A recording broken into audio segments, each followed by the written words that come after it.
nice one. Well, by the way, what's up, Red Rain?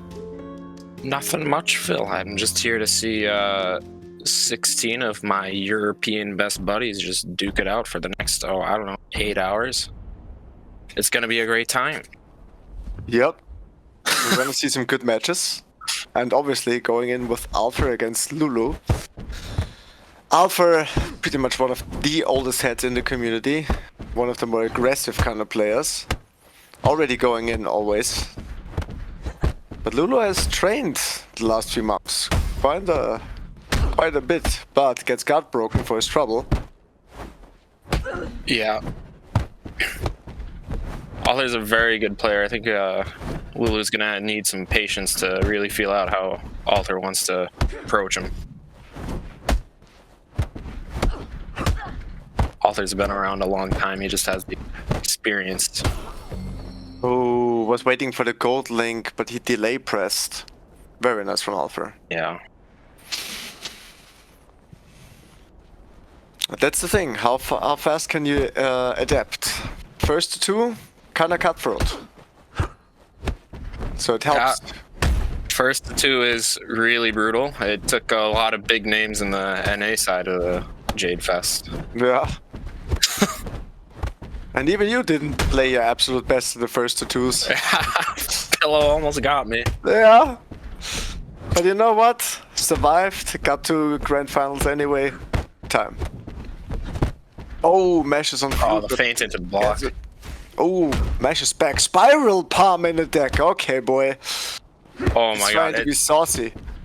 It's not just spiral palm either. He's got the spiral palm into the cleaver for the feint chap. If you block or you eat spiral palm, you have to block or eat cleaver. Yep. You cannot use the style ability. That's a true frame trap. Plus 15, 16. Oh, Lulu. Okay, I see you. Yeah, that is a... Oh, we're going in. No neutral. More neutral. That's the kind of neutral you like. Exhaust is coming out. Nice feint on the spinning highs. Ducks the next one. Exhaust is back. Oh, and no, he's... the gas. Yeah. Runs himself dry. But he had to guess here. That's the thing. Yeah, when you start getting low stamina and you get exhausted, it gets real risky. And it can be really tough to deal with. It was actually one of the only things that worked against Boo in our grand final set. Interesting deck choice that Lulu made. Went away from the switch kick into rising kick, but went with switch into Dwit.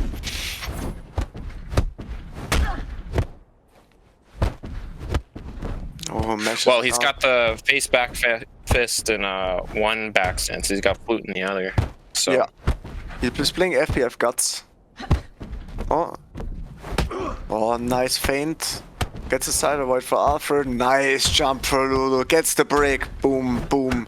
Yeah, ducks the soft confirm.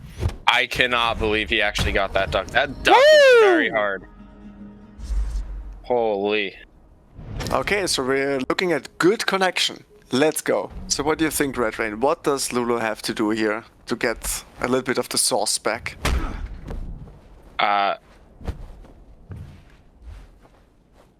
I think right now he doesn't have Althur condition to do...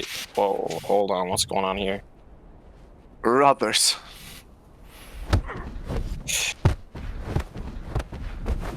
I don't think Lulu has Althur condition to do very much. And what I mean is, like, you can force your opponent to do things. Like, if he decided to just react to every heavy, right? And just hold block for everything else, right? It would really slow the game down, and the punishes wouldn't be too big. Like on the nice twist parry strike, you only feint into 12. That's your only punish. I mean, he has Burra in the sequence, it seems like. Yeah. Nice. Big guard break combos. Oh. No, he just doesn't miss those. I think that was just panic mashing at the end there, getting low I think health. so. Yeah. It's typical with low back fist. People try to sneak in something. Oh, gets. Oh! Oh, everything into confirms. Lulu mashes on side kick. Oh, we mash back on the cleaver. Yeah, Althur's really running away with this. Yeah. Althur gets the stock, it's gonna be really hard for Lulu to do anything about it. Yeah. Ooh, nice. Oh, exhaust. Oh, runs no. up. Oh, runs up into do nothing. Very strong.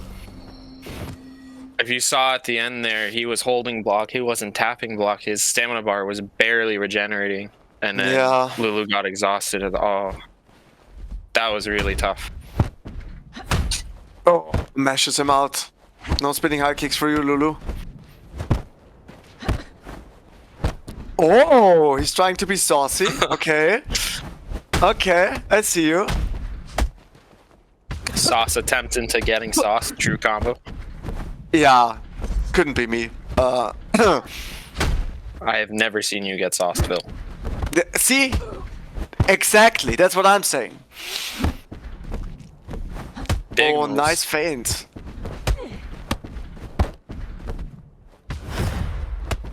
Oh! Callouts? Maybe? Oh! Oh, wow. The early avoid on the face back fist and to get hit anyways. Yeah, but that's the That thing. is rough. You cannot. You should never. First of all, don't early avoid face back fist and not to the front. Always go to the back. Always go to the back.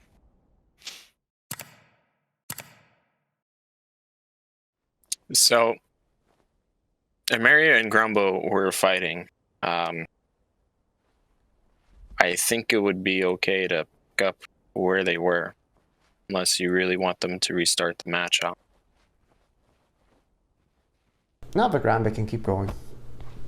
Yeah. All right, let's mute. Mute and deafen. Yeah, let's go. But I love this guy. Holy Avuga. Somebody with jumping rise kick? That's a neutral tool. Like if you've never played this move, that's a tool for neutral. Like, it doesn't matter if the guy is back walking or back unlocking, you're gonna catch him. Like, and right now the pressure is actually like turning against EmeriA. Grumbo is playing very aggressive, and now seems like EmeriA wants to get something going. Yeah, Oh, wrong side of FBF.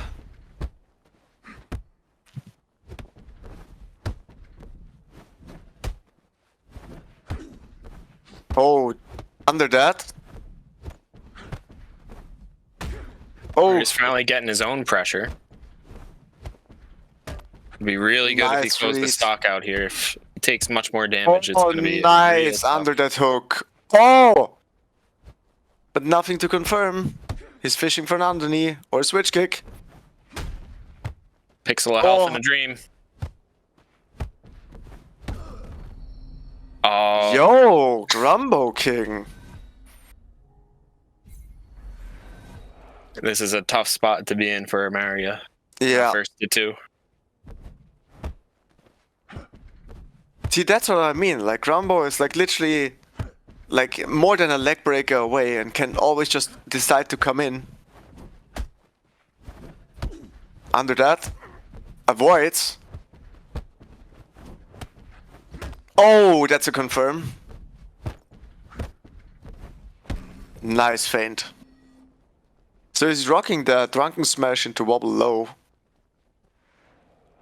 So you have to guess on Yeah. either the under knee or the eye poke, right? So it's under the eye poke Yeah, it's underneath eye poke. with sidekick alt. That's Yeah. safe.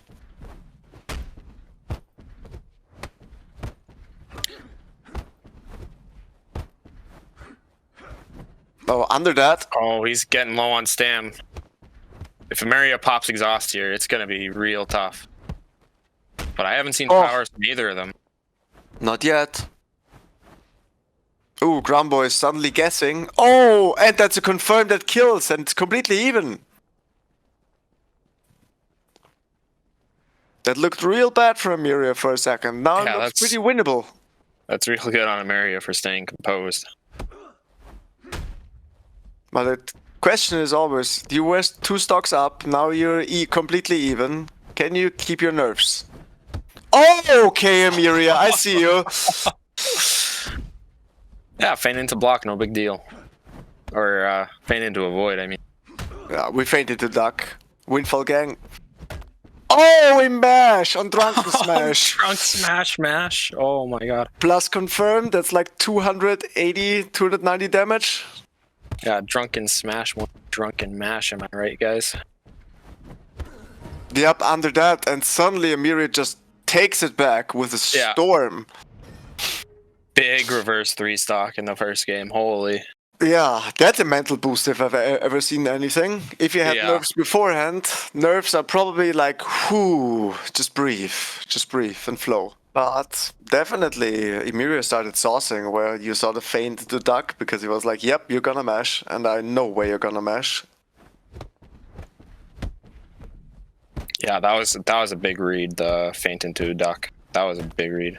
Ooh, duck. Oh, Falcon you punch. hate to see it. No, we love to see it. Oh no, we hate to see those banana combos. Oh. Reset sidekick on the guts punch for the punish. That's Nice. really good.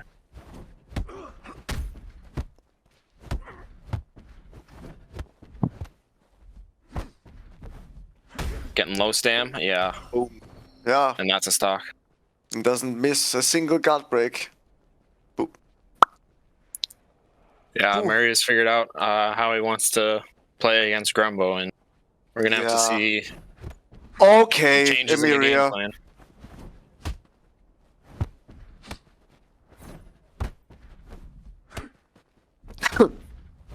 Ooh, mashing with sidekick. We love mashing with sidekick. Nope. Oh, Delay nice. pressure. We haven't seen that much. You got EmeriA there.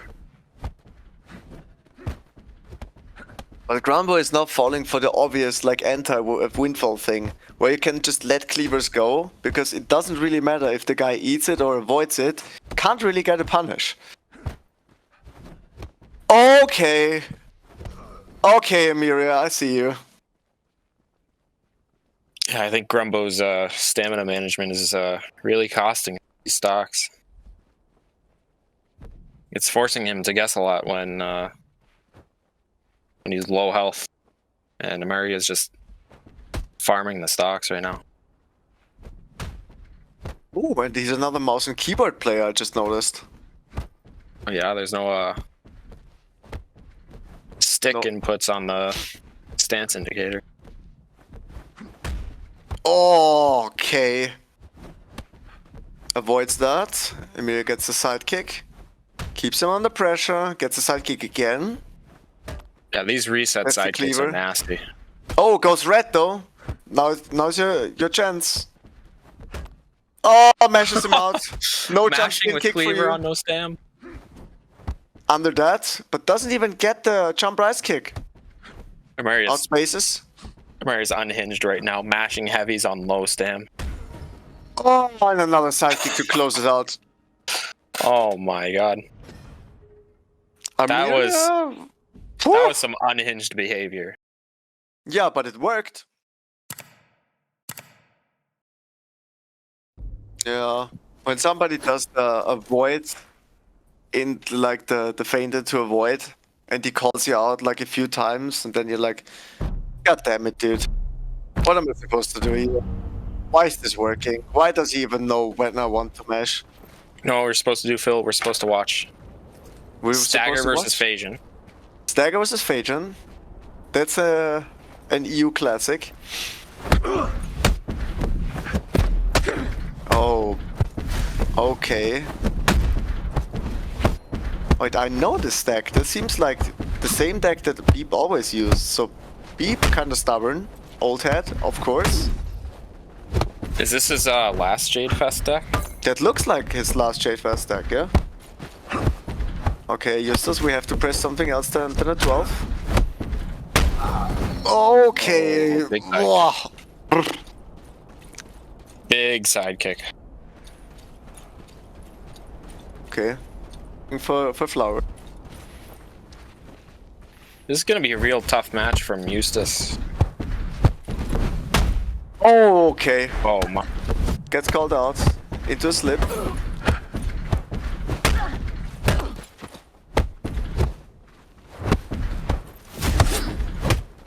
Okay, The first sword pull we've seen.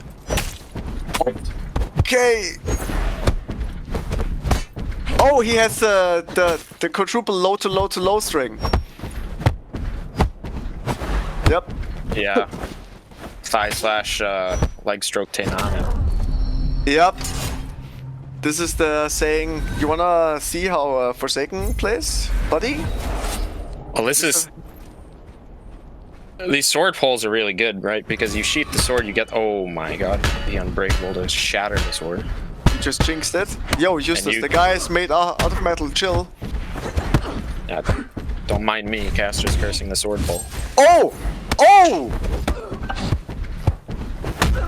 Sharp hands. We haven't seen that before. Oh, avoids that. Oh, gets another big sidekick. Oh, nice. Oh no, big just a spinning little highs. too early.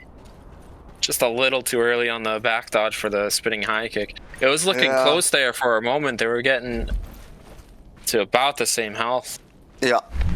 And just the misinput on the spinning high kick. And now since Beep is using grab punch, he can kind of trade into him if it gets... Oh no, that pops like popcorn. Mmm.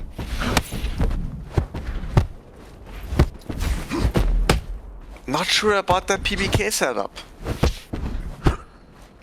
Yeah, we don't see a PBK a lot. Low stam.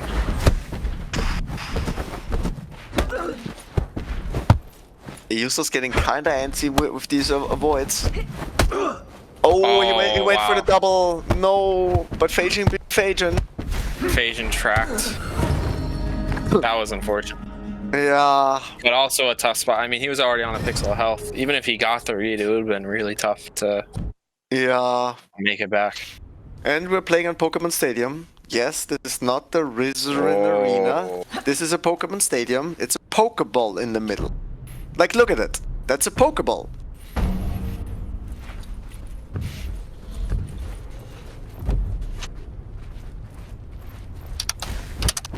Oh. Already parries. Oh, these sidekicks. All this time, and another sidekick is landing. But Justas takes it back. Oh, avoids the spinning high. Oh, I cannot believe that worked. Oh, what the? Oh my god, everything lands. I don't know if you saw when Beep side dodged and got the fast cross, interrupting the wobble low. I couldn't believe that worked. It's fine. Phaging is completely balanced. Let's go! Okay. We get that on block, but Beep doesn't really respect Justas yet. Yeah, we parry those. Avoids. Manual dodges away from the grab punch. Not sure what these manual dodges are right now. Wouldn't say they're working. Avoids the hammer kick. I think he's doing the pleb thing where he's panicking to get out of a mix-up using the manual dodge. Oh no, we react to those. Beep This is his chance. Yeah, this is his chance. Oh no. Oh no. Oh no, Justas. Oh no, Justas. Oh god. Oh, Ooh. that could have been really bad. Oh, the sword Walk up sword immediately. pull. Yeah, but immediately gets cleansed by the Metal Mario. A lot of bonks. Oh, the first PBK, another PBK. Some old head strats here, resetting PBK or step canceling PBK. Like Yeah. Nah, no respect. But that's the thing. Like wobble low, even if you get it on hit, doesn't make the PBK safe. It's really hard to make that move work in a world where FBF is also in the same slot. yeah. Oh, gets tracked. No, we don't want to side avoid side into dodge. those. Oh no. flicking the stick the wrong way on the stagger avoid. Yeah. Justas wants to see more of that. I want to see more of that. I want to see a third game. I mean, right here, right now, baby. Justas. Oh, okay. Oh, we pop exhaust. Oh no! If he didn't fork the combo. Oh, I don't think he had one. Oh, front stagger. I think actually, yeah, you might be right. That might actually not. He might not have a perfect guard break combo there. Because backer doesn't reach. That's what he has paired. Yeah. So that might be the optimal thing. So he's got to do jackhammer and one other, right? It's just wobble low. Oh, it's not enough damage. But let's see. Getting those big guard break. Gets okay. We shadow avoid, and now it's gonna be really difficult.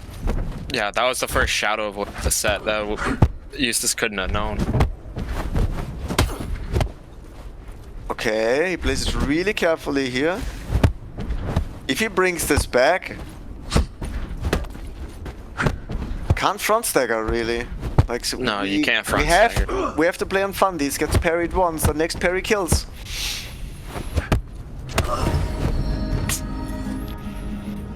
GG's. Yo. What the hell? Where are his arms? Where are his arms? How do you parry with those? Okay. We figured out the chat hook glitch where Phasian parries chat hook and they get no parry strike. They just don't. This is what happens. Interesting. Well, like tradition, Lishade not afraid to press any buttons. First, side unlock spinning high. Yeah, he's the guy who actually like showed me that there's 3 different angles on side spinning highs. Oh, okay, Cochon definitely. Oh yeah, Cochon is ready. Oh, real. Big damage. That's a real combo. If you break on a medium or a light, liver knee cleaver is real. If you break on a heavy, it doesn't work. Hit stop guys and guard break combo voodoo. Cochon really patient right now. I love it. Oh, you're not plus anymore. Lishade, have to be careful. EQ gets blocked. Wow. Wow. That was pretty much as textbook as you can play that stock. Holy moly. Yeah, he got avoided and started buffering parries for the stagger avoids, and it was correct every time. That's... If I was Lishade, I'd be shook, but Lishade is also the most unhinged stagger player you'll ever meet, so... Yeah, probably. It's like, oh, you think he cares like that? He's like, I'm also ready. Let's go. Let's play some Bulver. Okay, Cochon's still on the patient game. Gets a parry, leg breaker into a void. Okay. Oh, the side spinning high into break. Wait, what? I think it's only a soft confirm. I think Cochon didn't realize, right? Wobble flute typically doesn't work, but he didn't try to style ability it. You have to style ability it. And I don't think he did anything, so he just got hit. Maybe shook. Lishade's still on a health deficit, gets a liver needs. Nice avoid by Lishade into a... Okay, we're back. Oh no. Away.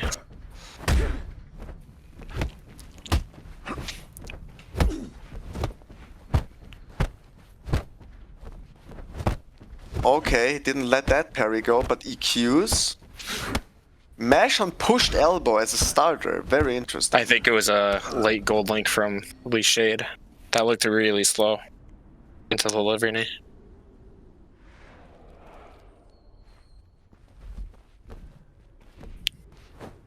Cochon almost a full stock up against our Lord and Savior Lishade. Yeah, he's just playing a really solid game. Just, reacting to heavies.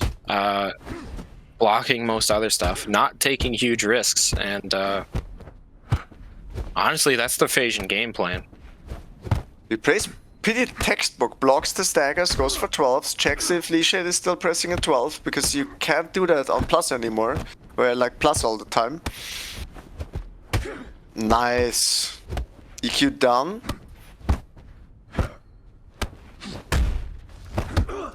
EQ again. One hit. Wow!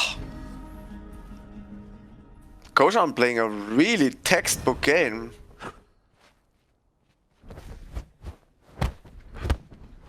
Okay, Lishade. Oh, okay, he deck switched. Yeah, this is a new deck. If you want to force someone to do something and chip Phasian down? Use front kick. You want to force the other guy to be like, okay, I'm gonna force you to move.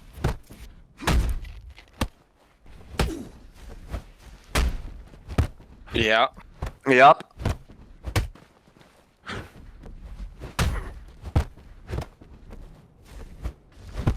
Because as we know, Lishade wants to set the tone usually.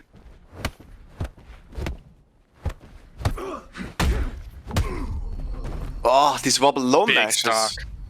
Big stock. There was a lot of stuff in the first game, right? It was really hard for Lishade to punish Cochon, and he realized that and decided, I'm not gonna play harder with my deck. I'm gonna give myself the tools I need to take a Phasian on. And if you want to force people to do something, you put front kick top right and you feign into 12. Yeah. Oh. Well, there was another textbook-like situation, and again he plays that so well with the slips and with the parries on reaction. And now it's anything that Lishade gets here is good because he's gonna eventually lose the stock anyway. So some money would be appreciated. So the comeback help is. Oh, he blocks that. No, goes back to full. I was about to say you don't know that, and then well, he lost the stock. Ooh, okay, so very good stock to the other guy. Stock. Ah, big side kicks. Oh, big mash on front kick. Mashes on front kick again. Holy. Is it muscle memory from the other deck, or is that just being completely unhinged? I think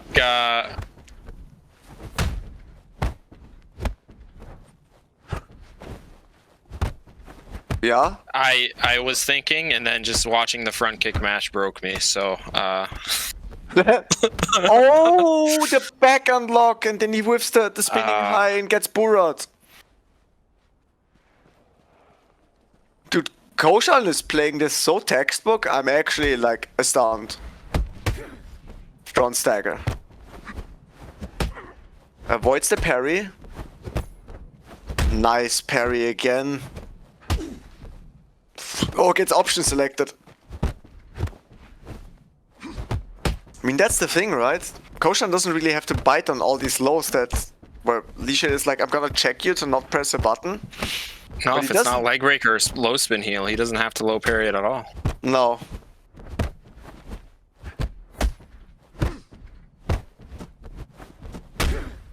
This is a really tough spot to be in. Optimal guard break combo. EQ. Okay. Oh, okay. Okay, Cochon. Chill. EQ. Oh, he got the ghost health from the sidekick. Yeah. I mean, he was definitely stamina. waiting for the boom, and that's GG. Cochon taking it 2-0 over Lishade. Lishade like front staggered. He mashed into the front stagger and then parried it. Right? It was. Yeah. I didn't think I'd see that today. Well, what we are now Not till winter semis. Yeah. But now we have Althur against EmeriA. The only survivors that like got through the windfall purge, where everyone switched to either stagger or Phasian. The windfall purge.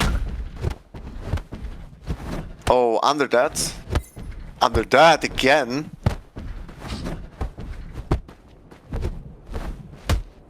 Nice. Gets a spin back fist for the feint punish. EmeriA tries to mash, but Althur doesn't really want him to. Oh, nice. They got fairly Two side similar setups too, so it's just gonna be. Who Well, can except for execute? the. Never mind. Oh, exhaust. Exhaust. Double exhaust. And the. Oh! Goes red. Why are you fainting? He's red.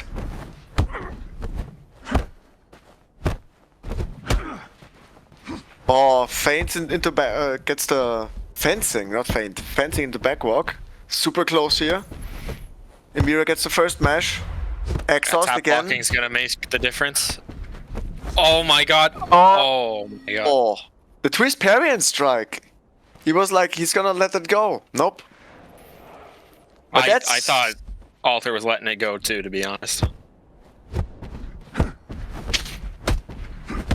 Nice call out. Big side kicks. This is like a full day of like side kick being a good move, dude. Oh, big face back. Spiral pump gets fainted. Spiral pump. Oh, okay. So we're completely even suddenly. Yeah, EmeriA is still pulling out that sidekick match. Yeah. He's got a heavy thrust in a bunch of other parts of his deck, so that sidekick's really handy. And oh my! Oh, tries it with the pleb dodge, but gets sucked back in. Oh, that's There's gonna 4 be on the shards. That's shard economy down. If I'm EmeriA, I'm kinda happy about this. EQ. Under the drunken smash. He hasn't really presented the what's it called? The eye poke double jump. EQ to confirm. Yeah, Althur didn't believe in the first read. Okay. Okay. I just heard something. That was an exhaust. Whoa, mashes! Walks away, but gets run down. Oh, my God. Nice. These guys are playing on a knife's edge. You can see how like they're Yeah. on low stam. Like half the time they're on low stam, and they're like 1 or 2 reads from just having the whole game be look at He didn't way face different. his cleaver. Oh, a lot of cleavers. EmeriA is so greedy for these drunken smashes. Nice. EmeriA wanted to go for the soft confirm, but Alpha was ready. Can he bring this back? Gets the mash under that. Ah, that's not a lot of comeback health. Yeah, that was a really good stock from Althur, getting the health down. Yeah. Oh, it- sword. How do you deal with the sword? I can't Pull remember your if own. that's a cut sword or not. That's a blunt sword from EmeriA. What the, Joe? Who uses Joe in 2023? People who want to get sidekicked on a void. True. Okay, so first game to Althur. Absolutely true. We got the night flavor of the parking lot. But I'm 100% sure EmeriA is not done. No, it was really close, and again, they were on low stamina a lot of the time, and 1 or 2 reads on low stamina can really just change the entire game. Yeah.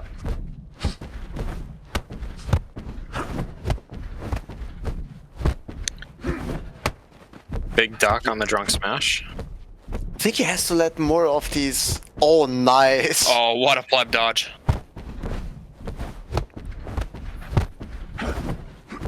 Yeah, they're really pulling out all the tricks they know.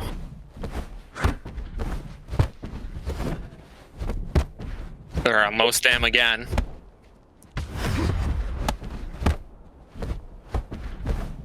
We're gonna see an exhaust back? No, an earthquake. EQ.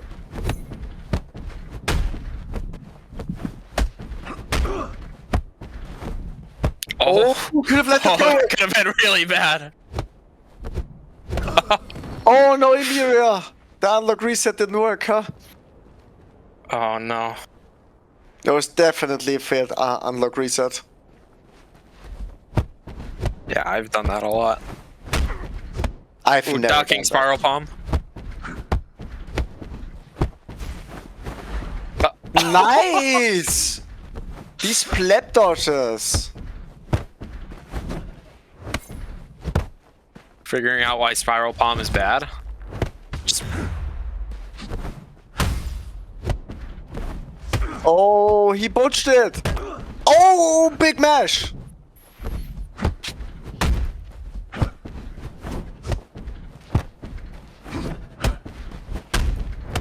Oh! Oh! Twist parry and strike. what massive reads. Both completely unhinged. Just. Whoa!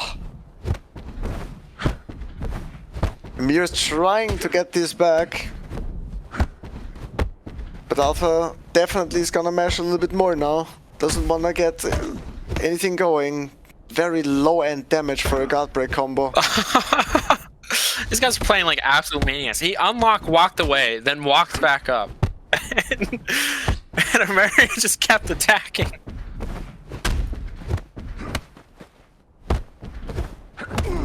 Good feint. Yeah, I would not count EmeriA out here. Not yet. This is a big stock. Like, if he can make this stock quick, then he gets most of his comeback health, and then he could even this out. Not the easiest thing, though. Althur's no slouch. Does it look like Althur's slouching right now? Nah. He is sitting upright. His monitor is turned on. He has at least one eye open. Yep. Oh, yep, maybe Jesus. both. Oh, the pleb Oh, dodge didn't work.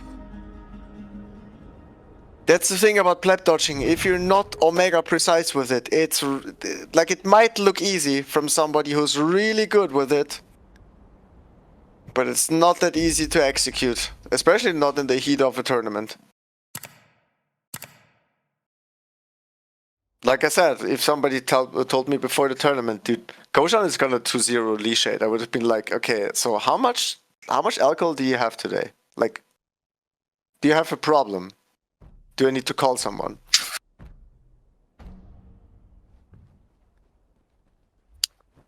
But let's focus on the task at hand. GeekBoost versus Justas. I've heard a lot about good things about GeekBoost. So let's see. Oh. He's got the Absolver Plus emotes that you can't walk out of. You can't cancel.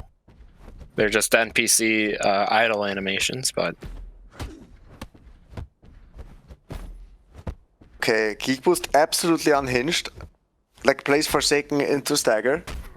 I mean, I don't think it's an unwinnable matchup anymore. As long as you get your cursed parry out of your way in the beginning of the match, then you should be Gucci. Is Geek the only Forsaken in tournament right now? I'm not sure. Like, M might also play Forsaken. Oh yeah, that's right. That's right. He But could the be, I thing think he's playing is, Forsaken. the thing is, for tournament, he could also play Cult. For the longest time, I've pretty sure he was a Cult main. When I met him, he was a call player. Yeah. We parry those. The patience on offense is going to be really good for... Oh, look at Geek. Yeah, look at him.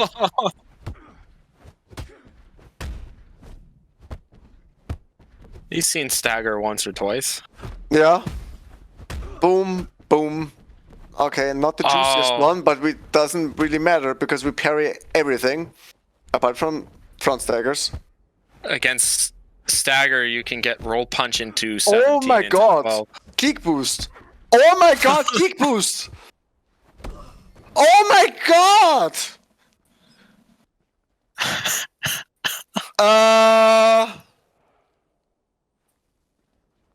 Yo! Okay! So that guy had his, dosage of fine powder today.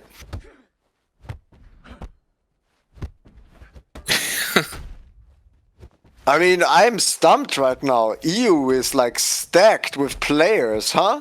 Yeah.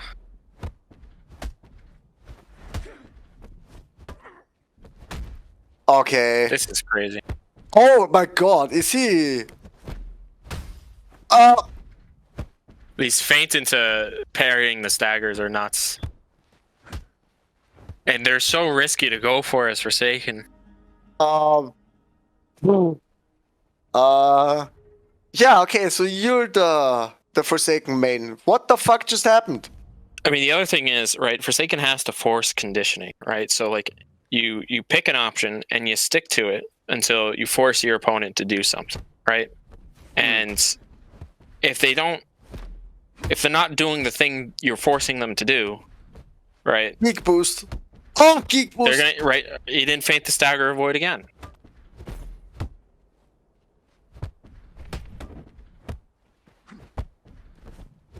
I think that's a frustration front stagger. Yeah. Boom, boom. Yep, that's real. Yeah, I can stagger, yep. Against stagger, that's real. Other classes can avoid. Up. Yeah. Yeah. Yeah, GeekBoost is definitely, like, the monitor is on. Like, I can tell you that much. Oh, sword coming out. Sword pull again, parries immediately, the hell? Okay, Justas has a crazy deck. Yeah, with the 4-shard cut sword. Whoa. Either you guess right or you get chipped to death. And, well, that's what happened. And now he has probably 3 of his shards back from picking up Geek's sword. Okay, parries. Nice parry. Oh! Are you gonna take his sword? Oh wait, he probably doesn't matter. Nice parry. I mean, he's sitting on full nice shard. parry!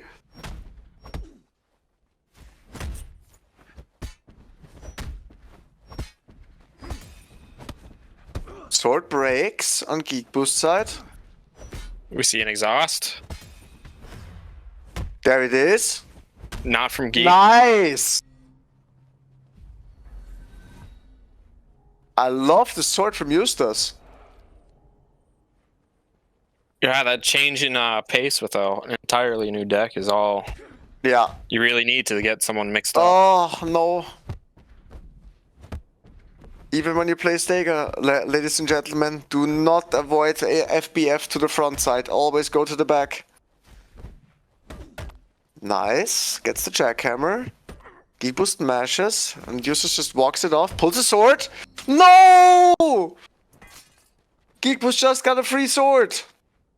No, he's leaving it there. Wait, He's saying he doesn't need it. He said he doesn't need it. He doesn't need it. He doesn't need it. He pulls his own sword. He's like, okay, buddy. You wanna play sword? I'm ready. Oh, he's ready. This is such a power move.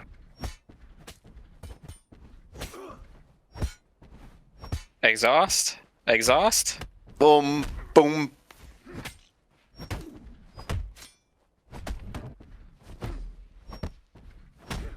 Oh my god. Oh my god. If he had the cut sword right now, that Oh no! oh my god. Exhaust into leg breaker. No! What? That was wild. Yeah, That but- was Performance by GeekBoost. Because that's the recent thing that he has played. He usually tends to play very weird deck.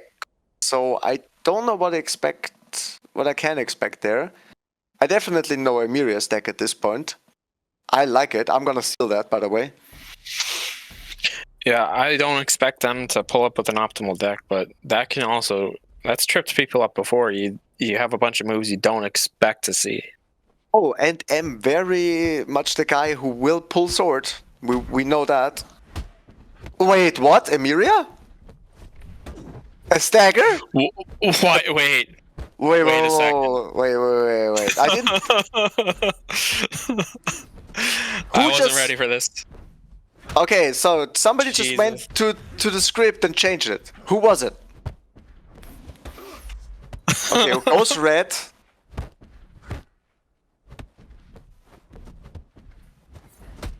Okay. What great composure from EmeriA. He's no stamina and just still tap blocking to get the stamina. Okay. I'm a little bit hesitant. He might have no stamina, but has no health right now. No! Yeah, I mean, which one is the real one? Pull sword immediately. Okay, we have to play the game. Oh, oh, that's the problem though. If you guess wrong on Forsaken, there's big damage coming in. Not everyone can look like GeekBoost. Just because GeekBoost makes it look easy doesn't mean it is easy. Oh, front stagger. No, we avoid those. Stagger startup is bad, but it's not that bad. It's not that bad, yeah. Oh. EQ. Gets avoided immediately. Can he close out this stock? Very important stock for him. I mean, he's still got 3 Oh! Oh, I was hoping to see an EQ on that cleaver. Just parry it. Huh? Can he? Dude, these backstaggers are really adding up, huh? Yeah, stagger avoids do 90 damage. The front stagger does 65, which is more than in vanilla, but on vanilla you also got 12 frame confirms, so... Yeah, I was like gonna say EmeriA is gonna front stagger here. I mean, on Forsaken, there's the thing. You can let your move go and gold link a parry. Is it easy? No, and it's really hard to do on a 15 frame charge move. It's incredibly hard. Okay, boom, boom.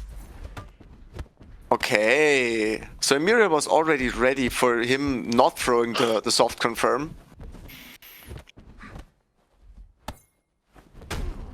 Oh, big Liverny. That was really good patience from him.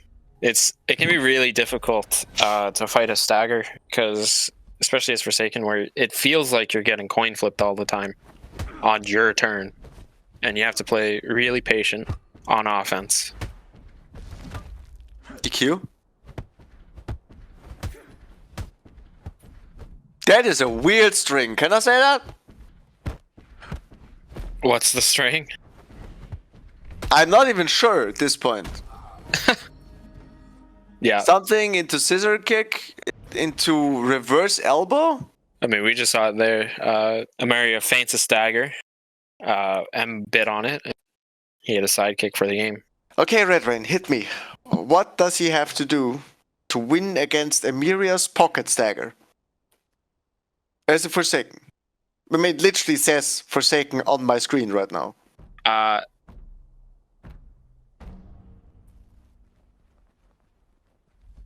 Right now, he's got to figure out a way to punish EmeriA being on low stamina. Right? Like, you cannot let a stagger sit in front of you on a pixel of stamina and just let him hit you or get all his stamina back. Because I feel like what's also the problem is that he's just getting outpaced. Like, it doesn't even matter if he plays Windfall or Stagger here, but he's just getting outpaced. Like, EmeriA is like, you're gonna play at my speed. This is good, right? So he's low stamina, and he's throwing these heavies. He's got the exhaust loaded. Is he just gonna front stagger? Yeah. Yeah. And I think M's gotta be a lot more willing to just hold block. And even if that means blocking the Falcon Punch, I think you gotta do it. Like, Falcon Punch isn't gonna break your whole guard. If you have more than half a stamina bar, you're gonna be okay. The problem is, if he's exhausted, I think that instant breaks, no? If he's exhausted, but we haven't seen many exhausts from EmeriA in this set. Not yet. And you gotta Oh, that was a little bit early. That was a good parry. EQ. Nice. Nice. That was really good. Oh no. It went for exhaust into Wallop as a starter. Wallop is very slow, even for a 14. Gotta be willing to mash here. Oh. Oh no.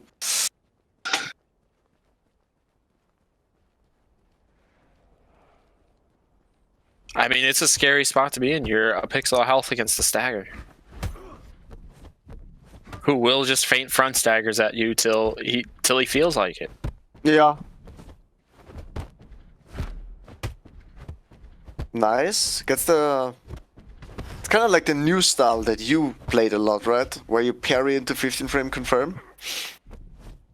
Yeah, but I dropped it for Jade Fest. I'm not a huge believer in Forsaken. I'd rather, especially in this matchup, right? You'd rather parry and just throw cleaver. Yeah, or throw Liberty. Pressure stem. Right? You just Especially against EmeriA, who isn't really managing his stamina because he doesn't have to. Yeah. Apart from that, I've heard, like, I've seen a picture once of EmeriA's stat board. That thing said 28 stam. And like 1,000 health. Yeah. Oh. Oh, back unlocks. Can you chase him down? Not even switch kick reaches that, but we have a front stagger. EQ comes out. This is looking dicey. Just a front stagger away. Front stagger kills. Oh, EmeriA. You don't need to guess. You don't need to. There you go. That's the plan. Just. Yeah. I mean, really hard to guess there. In the end, like, M actually had some good moments, some good parries. But, like, keeping up with EmeriA's pace, when you're down in stocks, down on stamina, it's really hard. Well, but only gameplay speaks louder than the fab. I mean, it's kind of even though. It's kind of even though, right? I think they're both looking good. They're both have been playing pretty good today so far, too. Yeah, both playing fresh. So, you know, it's Lord Kuro against Phajin Althur versus Windfall. Mm-hmm. I think what we're going to see here probably is a lot of extreme patience from both of these players. Well, definitely. We already see that Althur is rocking the leg breaker, one of the most prevalent tools to, like, do something against Phajin. Yeah. Other than that, you kind of game plan is heavy feint light. Yeah, it's pretty tough to apply pressure to Phajin without some kind of heavy low like that. And leg breaker just ends up being the best one for the job most of the time. Yeah. Nice, didn't buffer. Gets the low parry, gets exhausted immediately though. Goes back, gets the Liberty break. That's not the best break in the world, but it's damage. You gotta take it. Yeah. We kind of want to take everything that we can get against the Fae. Good that's avoid. True. Oh, on block. Doesn't go for the reparry. I really like how you see on these first stocks a lot of the times the players just are kind of they're just swinging at each other. You know, sometimes you see more of a slow approach where you try to feel each other out, but these two are already just it's a slugfest right at the start. Yeah, but you can also like feel that there's a lot more. Okay, I'm gonna wait. I really want to know what you're gonna do. Yeah, I mean, you just saw it there with that feint. He waited all that out and then got the avoid.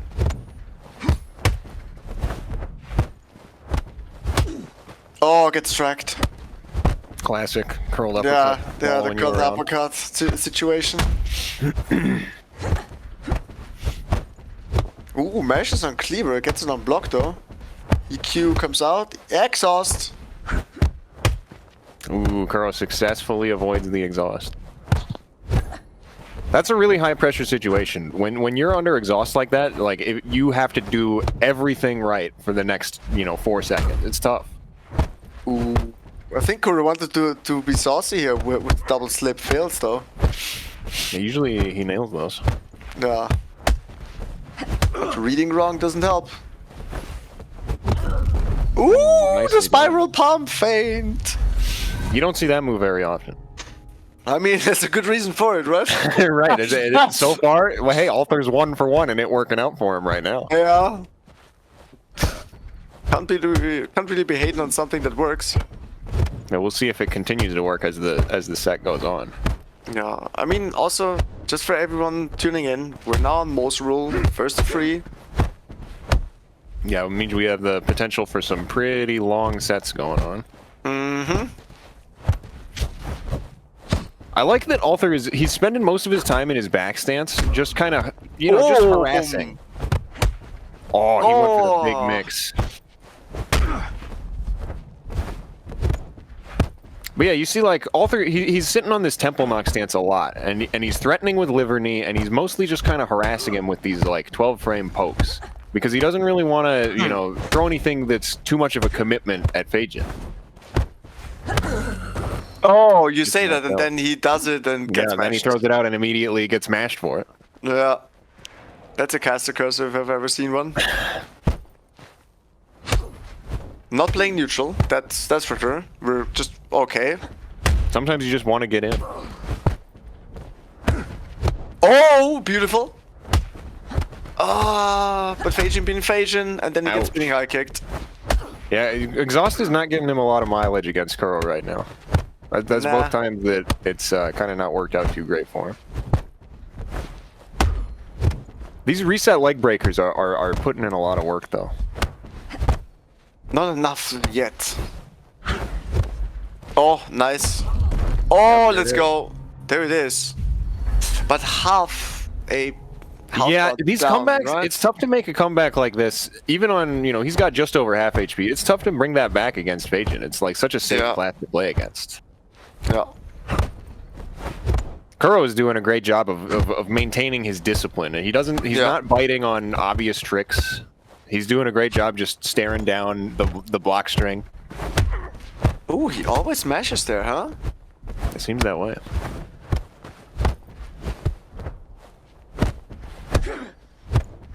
He's been getting a lot of good tracking on his moves right now. That's a little unlucky for Althur. Big side kick. It was a close game 1. I think if Althur could get just a little bit more usage out of his powers, capitalize on those exhausts a tiny bit better, it could have swung the other way. Yeah. Oh, big FBF. Slip into parry. Nice. Twist parry and strike and gets to confirm. That's in sequence. Ha! Interesting. So it's fencing, twist parry and strike, Bura in sequence. Top right. Very interesting sequence, for sure. Not one that I have seen before. I mean, I've also not seen FBF into what is it called? Spiral palm. Spiral palm. See, don't even see it that often. Yeah, he's got a unique setup for sure. Yeah. But I kinda dig it. Yeah, I'm a fan. You love to see something unusual. Yeah. Man, he just can't seem to like get through his defense when he's low on stamina. He'll get Kuro to like below half stamina, and he'll try to break through with like a face back fist or something like that. And Kuro seems to always know when he wants to actually fully commit. I mean, the question is always like, do you just pull sword, right? Like that's my thing here. Yeah. Would you pull sword against Kuro? I think you should. If I'm Althur, I would, because I saw some of Althur's sword deck earlier in the bracket, and it was doing good work for him. Yeah. Maybe he's saving it for something else. Exhaust? Maybe he thinks exhaust is good. Premature parry. Completely wrong, but doesn't matter. Oh, nice parry.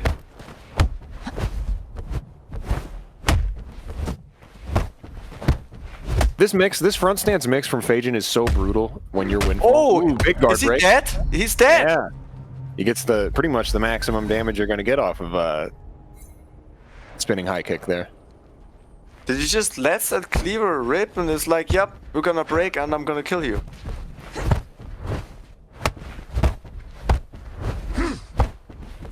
It's like the longer... Oh, that's a call out.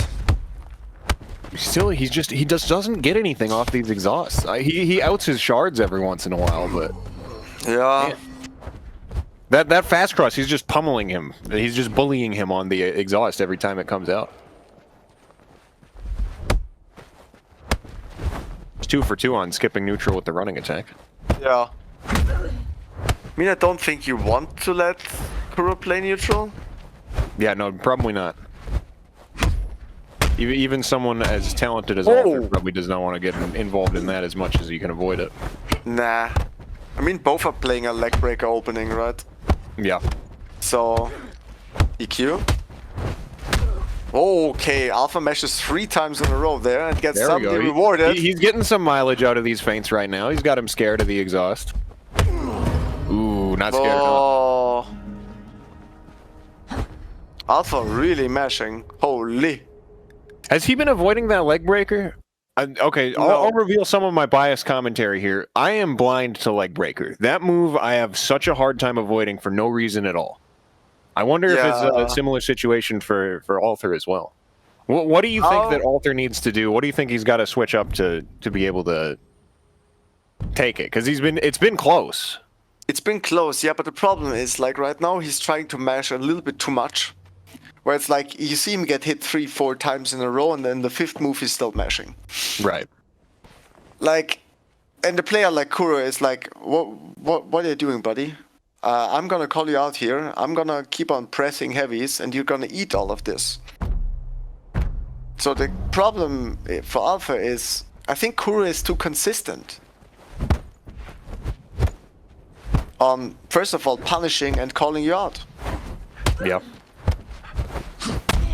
Nice. Gets the mash in. Keeps his turn. Alpha's looking for a mash, it looks like. Ducks under that. Nice timing. Once again, doing a great job with his back stance. This temple knock stance is doing so much work for him. Yeah. It's excellent. He's really trying to get like an avoid on his parries, but Kuro is not gonna just let the parry go without thinking. Big punish. I like that after his cleaver, he has 2 even if he hits the wrong button, he hits wobble, he still gets the face back fist. He doesn't lose his guard break punish for hitting the wrong one. Good mash. Maybe I'm just wrong. He was just like, I'm just gonna set this guy up. Yeah, maybe he just needed to be a little more confident. Ooh, here it is. Oh, here it is. Let's see if he gets anything off it. EQ immediately does not want to deal with his sword. Oh, excellent over that. jump. And the thing is, can't really play neutral or like spacing against the sword because that guy's gonna outrange you. Especially with something like neck slash as the opener there. There's no way you're dealing with that. Ooh, big damage. Oh, big damage. You love to see the first usage of a power work. That you don't show your hand and then prevent it from, working. He could not use Shadow Avoid for the rest of the set, and the threat is now still always there. Yeah. Wow. He's looking a lot stronger on this one. Yeah, but Kuro gets really caught mashing here. What the hell?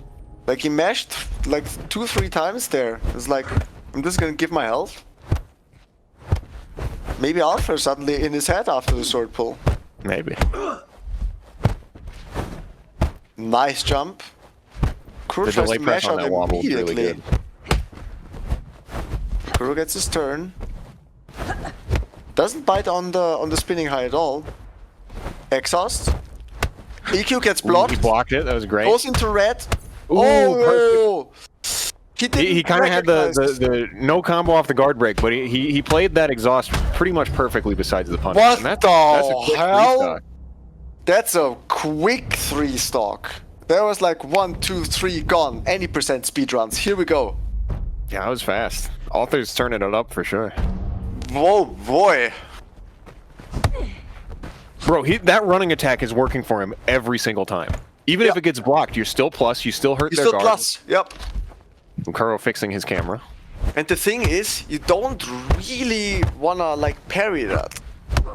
Yeah, you kind of don't like, if you can avoid it, you don't really want to interact with it at all, especially with Faye, because Windfall's dash attack's a low, so... Yeah, and if he gets feinted to punish, you don't really want to deal with that situation at all. Nice. Oh. Both real low here. Oh, takes that and goes for the low. Gets broken. Not a good gut break combo at all. But he takes it. Doesn't bite on the spiral palm. That's an exhaust. Nice defense, but goes red. Yeah, he's still getting him even at the end of these exhausts. Ooh, just harassing him. The classic paper. I'm just gonna temple knock you over and over. You're gonna mash and you're gonna eat these temple knocks until you die. Yep, there he goes. He doesn't want to deal with the dash attack, so he just throws his own on wake up. He's like, we're starting this on my turn this time. I think that's the smartest way to play this, actually. Yeah, absolutely. Don't let him start anything funny. Oh, big mash! Calls him out on the FBF. Goes red again. Yeah, he keeps mashing into the exhaust and going red. I wonder if he's just thinking, well, I'm more worried about just taking a couple hits when I turn red than I am about getting a big guard break punish onto my face. I mean, on the other hand, he's a stock up. Everything he gets here is pure money. That's true. If he takes this stock, then he's sitting real pretty. Yeah, he's sitting real good. Because, yep, okay, that's huge. He takes the stock and he outs his shards. Like, Kuro is sitting at a huge advantage right now. Yeah. Same thing, attack him on the wake up. Yeah, the Oki really is big for them. Yeah, he wasn't doing it before. I think he realized partway through, if I just let him stand over there when he respawns, then he gets to start his turn for free. Yeah. Better to just rush him down. Nice avoid on the FBF. Ooh. Exhaust into duck. Nice. Nicely played. Yeah, that was well done. Problem is, this is an uphill battle. Yeah, absolutely. He's got only half health and he's got to take two of them. I don't know what Althur's shard situation is looking like right now. I think he's probably half full. Yeah, I think he's like 2.5 right now. If he gets an insanely valuable exhaust or a sword that just kills him, then he's still in it. But it's not looking likely right now. Yep, there he goes. That's it. I mean, Kuro just fires right back. He got 3 stock that one game and said, okay, you get one. Yeah, he didn't feel happy about that. Like 1, 2, 3. But he was like, I'm gonna stay calm and collected, and I'm gonna give you your own medicine. I'm gonna start mashing. Yeah, I think it looks good. Okay, let's go, baby. I'm gonna get started here. They're just kind of, so far, doing a little poking. Switch kick, leg breaker. Gonna be classic in the Fey mirror. Oh, parries the parry already. The first interaction. Oh, front kick, spinning high, underneath. And he just disengages and he gets his stamina back. This is a strong start from Beep. Yeah. I mean, we know Beep can play well. Like, yeah, absolutely. If last Jade Fest taught you anything, we're here to play, baby. Oh, we're here to eat spinning high kicks. So much damage. Oh, he's just throwing these heavies. He's got no fear at all. Cochon definitely on his nerves. Yeah. That's brutal. If I'm Cochon, I'm slapping myself in the face. I gotta wake up. Yeah. Maybe should have went for a second coffee. Like, it can be tough. If you're in this bracket situation, you start your match and you just get destroyed like that in the first 20 seconds, it can be demoralizing. It can be tough to come back from. Let's see if he can not get rattled. That's the thing, right? In a Phage and EmeriA, it's always like the guy who's playing my thing, and he's out playing me on my thing. That's always brutal. Yeah. EQ That's a good EQ. Already. Just completely avoided dealing with that guts punch. Okay, parries the flute. Parry for parry, gets blocked. Leg breaker. And that's the good thing in his deck. He can go low to low. Yeah. He's waking up on this stock, for sure. Still taking a lot of damage. Yeah, his offense is... Ooh, that's gonna hurt. Not dead yet. There he goes. Well, Cochon's there it is. offense is okay. Like when he gets his turn, he's doing a decent job of getting hits and keeping the pressure on. But as soon as he goes on defense, he just starts eating front kicks and getting his guard broken or shadow avoided. You know, his defense is where he's lacking right now. The menu attack. Oh, 360 tornado. We love to see that one. I'm a fan. And you actually love to see. There's a reason to use it. Usually, a lot of the time, you see tornado kick used the same place as spinning high, and it's just not as good. But he's already got spinning high, Yeah. so he actually has a real reason to slot that move for once. Oh, big mash.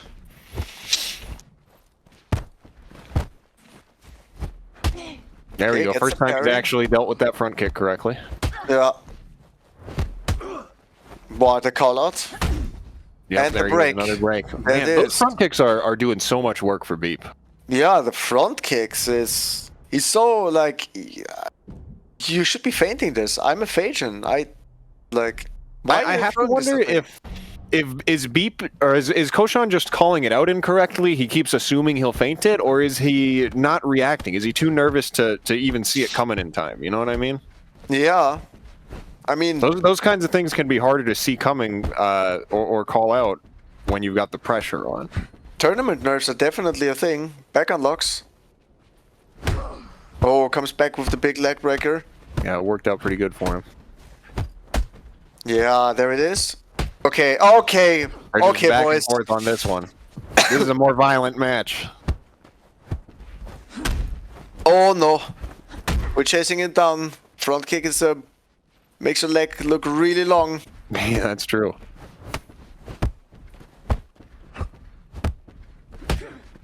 Beep on defense, really content with sitting on backstands. Nice, He's good not worried parry. about the pressure too much. Ooh, there's a Boom. break. Oh. Not a bad punish. That's pretty good. Yeah, for spinning high, that's actually pretty good. Yeah. He's just trying to get him to flip. Oh my god. You see Oh my that? God, no, He unlocked. He no. looked away. He stood totally still like, can you believe this guy? And then he just hit him. That was stylish. No, no. He took his eyes off his opponent. And he knew. Nice. Through on block, gets the EQ. Oh, 1, 2. Yep, that's pretty much the full value Oh, of and the guessed one. wrong on the flute.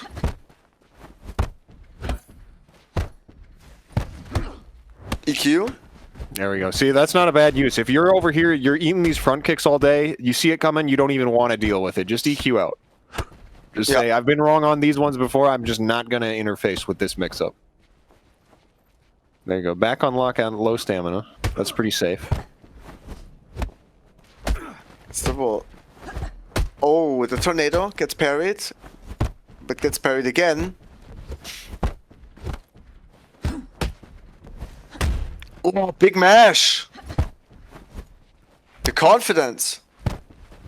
Yeah, Beep is just not afraid right now. He's just he's continuing this pressure, no fear.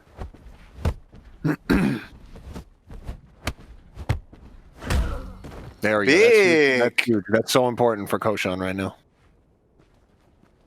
Okay. Beep has he has a string with body blow. He has a couple 16 or 17 frame moves, and you don't really see Cochon choosing to interact with him that much. He just kind of blocks, and even if he feints, he just keeps blocking. Oh, sword. Here's the sword. This could mix it up. Nice slip. Nice. Avoids the parry. He's doing great against the sword right now. Yeah. Doesn't let him play sword. Very nice. Ah, a little bit too early. He got chopped up at the end there, but honestly, that went about as well as you could hope. Yeah. He got a lot of free damage for this stock, and if he can maintain this lead, he's sitting pretty. Dude, the front kick mashes. Just Yeah, I think calls him Beep's out. realizing like these front kicks are just working. He has no reason to not go for them more often. Nice parry. Oh, I wanted to get for the low parry. But I'm not sure if it's the low parry that he should worry about here. Ouch. Ouch.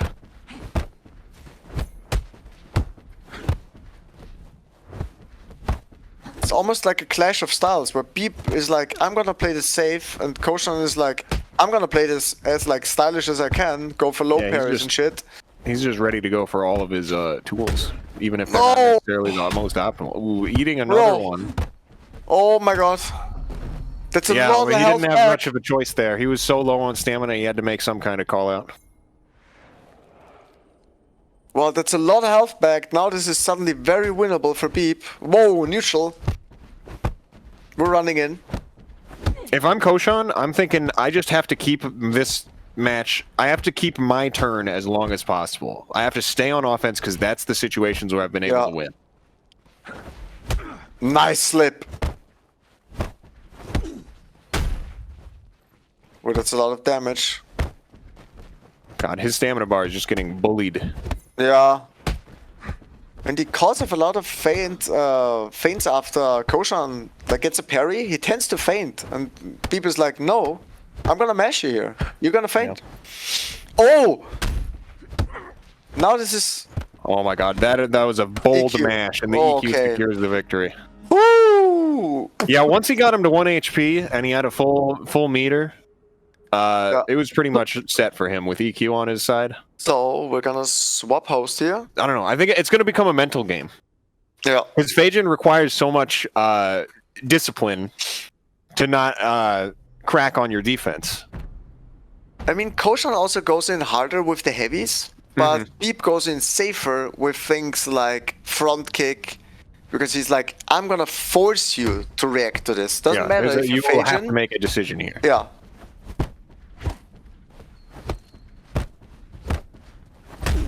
Oh, guessed wrong. Oh, that's a lot of health gone. Yeah, like and he evens 10 up the seconds. stamina disadvantage too. He lands one front kick on his guard, and now his low stam doesn't matter. Oh, he switched to Windfall. Wait, we switched to Windfall? Yeah, I guess he decided he didn't want the he didn't want to have to play that incredibly mentally taxing minigame anymore. I mean, I don't hate it. Yeah, I mean, I can see, even if you think theoretically, you're thinking maybe my Phajin's in my better class. Maybe this is a better matchup for me to play the Phajin mirror, but sometimes he's just more comfortable. That's not a thing, by the way. You can parry that front kick. I wonder if he knows. You should know. If you're at this level in the tournament, I would hope you know, but you know, sometimes. Oh, that's range. Ooh, there we go. He's slicing him up right now. EU is just sword. Like they don't even play a class. We just play swords. He's getting a lot of mileage off this middle Mars. Oh, big break! boom, big break! Boom! Oh, punish! Calls him out. We don't go for soft confirmed. You got the full punish on that boy. one. That's a lot of damage. That was good.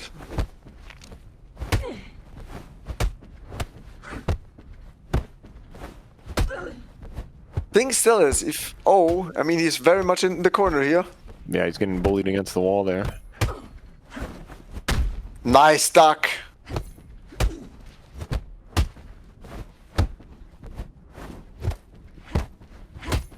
It's very brave of him to go for the Oh my god, he mistimed that. Gets a lot of health back though on the ghost health. Can he make this work? Good side avoid again. 360 tornado this time gets... Just mashes with body blow. Just mashes. He says, no, I'm hitting you. You're taking 140 damage, brother. Oh, wow. Windfall's working out for him so far.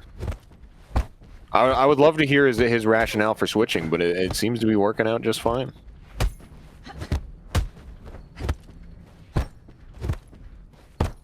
God, he's just letting the guts punch fly. Yeah, Beep is also just so extremely brutal on, like, mashing. Because Cochon constantly fainting, being kind of scared that Beep has something to avoid. Yeah. And I think Beep has shown him, or Cochon has shown him, that if he throws like a 20 frame, like a front kick or a guts punch, Cochon's not the best at dealing with that on those, like, snap decisions. You know what I mean? So why wouldn't Beep continue to mash with insane heavy moves? The thing is, Cochon is not done here. Got a You know, lot he's of still health cooking. back. It's close. Wow! The Quattro feint.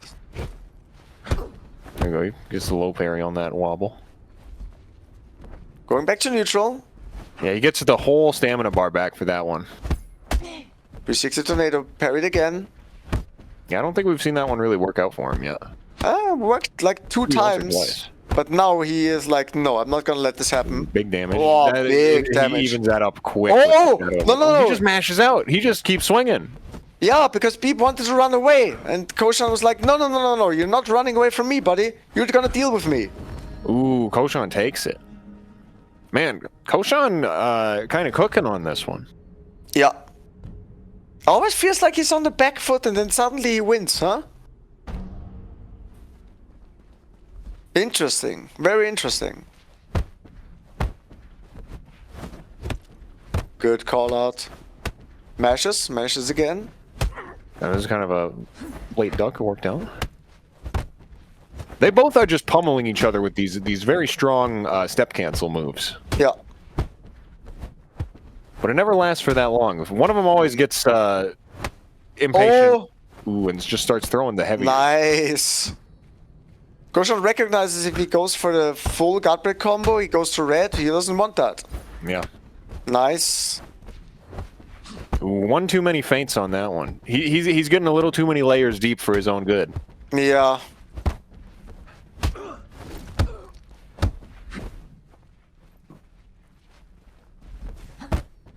Ooh, that was no. a great call out from Beep.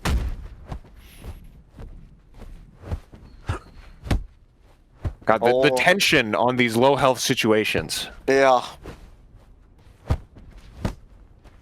I mean, like, look at it. He's got full stamina. He takes a fast cross. Guys, he's got full stamina, but 0 HP. So, like, yeah, you can keep blocking, but it's still, like, terrifying to do so. I mean, that's the thing. If you have a really good Phasian, it's gonna lock even the best Windfall down. Yeah. Like, you can win on stamina, doesn't matter though if you're dead. Oh, gets out! Ooh, and he lets him Completely get safe. Doesn't chase him down, so out. Cochon He's got decides front to kick, he's run. got leg breaker. You'd think he would be a little more on the lookout for that. Yeah, but the sword... We have the range. Ooh, good match with the sword now. Ooh, it's Oh, shattered. and it's gone. Ooh, perfect defense against that. Yeah. Unbreakable. Really beautiful.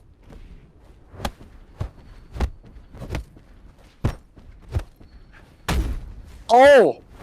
Just let those heavies go, brother. He just pummeled him. I mean... What was that? That was guts punch, front kick, body blow, feinted none of them, and just hit his guard every time. Yeah. Cochon's like, surely he will feint this one, and he never did. Ooh, that's a way to get a comeback. Yeah, one shadow avoid, and then it's pretty even. Cochon's got the shard advantage. I'd love to see. Yeah, but on an offensive turn, it feels like Cochon gets so much money off the 3v3 mix. Yeah. Oh, Big that's break. a red bar though. That's the full break right there, full combo. Yeah. Wobble guts wobble. Old school, but you know, if it works, why change it? Yeah. Ooh. Oh! He got too nervous there. He got locked in his block. He was like, he looked like a little bit of maybe decision paralysis. This is looking extremely winnable for Cochon. He's doing great. Yeah. I don't think he was the favorite for a lot of people's bracket predictions on this match. I think I predicted Cochon actually. Oh, look at Mr. Callout over here. Oh, what? Okay.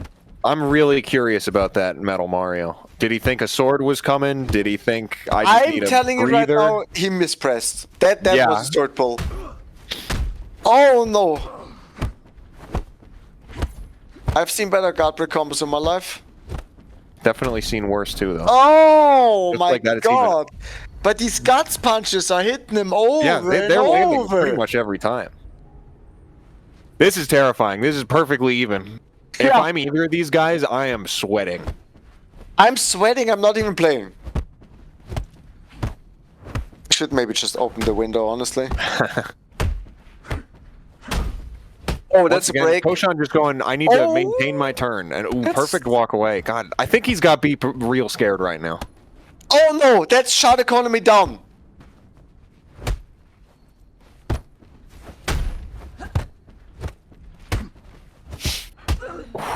He's just staring him down. He's staring down the pressure. He's got no fear. Well, he's not showing his fear, at least. The patience of Cochon is like, I'm gonna play like hit for hit, and then I'm gonna play my stamina. Ooh, that's big. Not the greatest punish. Ooh, just gets out of there with Earthquake. Oh, still alive. He's got this in the bag, bro. Cochon is... There it is. God. What a set. What a game. Yeah, so that's 3-1 Cochon, right? Yeah. Cochon, damn, he popped off on that one. Yeah. My man has been grinding. Definitely a grinder. That was a great set. And EmeriA, the last time we saw him, went on a pocket stagger run and went crazy. Yeah. To many people's surprise. People did not expect to see a stagger appear from him. Nah. So let's see. I assume Windfall against Forsaken. Yes, sir. Yep. Okay. Just jumps the first move. He says, nope, we're avoiding that right away. Definitely awake. Okay, doesn't really take a guess here. He's doing a good job just staring him down.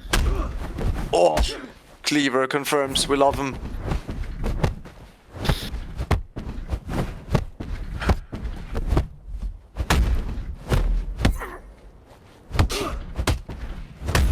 Oh no.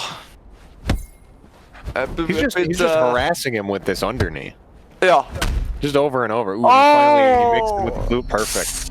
At the moment you jump into a flute. Oh, my face. Yeah, you gotta. Okay, so EmeriA's definitely he's mentally note taking on that one. He's like, okay, underknee step cancel is gonna harass me. I need to mash next time. I gotta wonder if GeekBoost is that one step ahead where he's like, now he knows he's gonna mash. Yeah.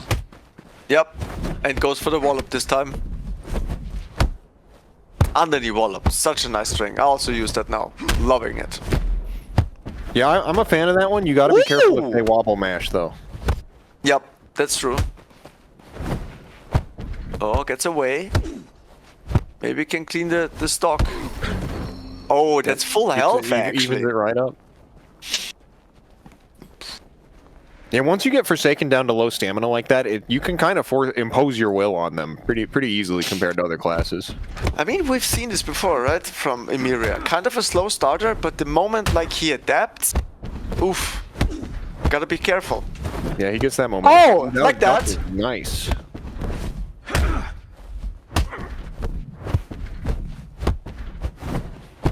Out of the way. Gets smashed. See, okay, you're seeing a lot in this matchup so far. GeekBoost is using a lot of moves that Windfall doesn't really get very much off of, even if they avoid it. Yeah. You know what I mean? Like wall-up, cleaver. He's avoiding them, but he's not really getting anything. And even if he, you know, sometimes the tracking's going to get him too. Like, it's just rough for Windfall to deal with. Yeah, I mean, that's the best way to play against that style. Yeah. As much as you love stamina, if you can't kill the other guy, it doesn't really matter. Right. So you But then on the other side of the coin, EmeriA's got reset sidekick available at any time. He can feint and then deal 140 damage at a moment's notice. Yeah, absolutely. But the thing is, like, if Forsaken guesses wrong, you're gonna get sidekicked. Doesn't feel that good. Yeah, no, definitely not. Well, immediately parries him. It's like, stop that. Oh, boom, Big boom. break. Yep, gets the soft confirm.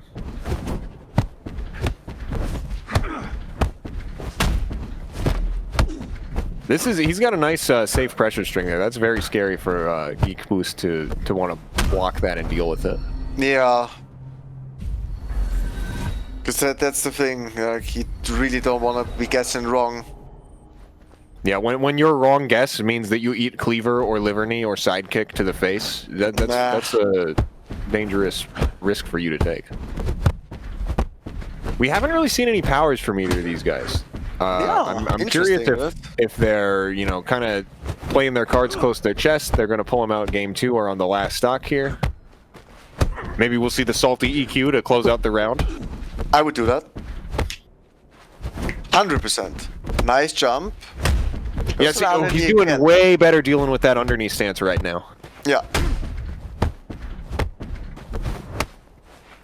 Not the best punish on that spinning high kick fade, but it's tough for you to make this comeback. Ooh, he's right there in it. He could do it. You sure it's tough? Oh my god! Ooh, there he goes. Just those delay presses were so good. He kept catching him like he would just bait him. Delay just enough so he thinks he can take his turn, and then you bop him with another 12 or 13 frame. Dude, He just whittled him down. And Yeah, EmeriA is just too stubborn. Hi. What the fuck? What just happened? In the commentary I'm sorry. I just had to pop in real quick. You know. Our good buddy Mork. Yeah, give us your 2 cents on this match, Mork. What's your professional I'm opinion? feeling so many things. Well, it's just like I feel like these aren't names that I would commonly see in top 8. But also I'm woefully an American about everything, right? But I recognize both these people from last Jade Fest. Like that comeback was one of those things where I'm editing footage right now and I'm looking over at the Discord and I'm just like mouth agape. Yeah, you're trying to get work done, but you're popping off in your yeah, I'm trying to get work done, but I have 2 gentlemen over here just doing mad work. Like, make me look bad. Come on.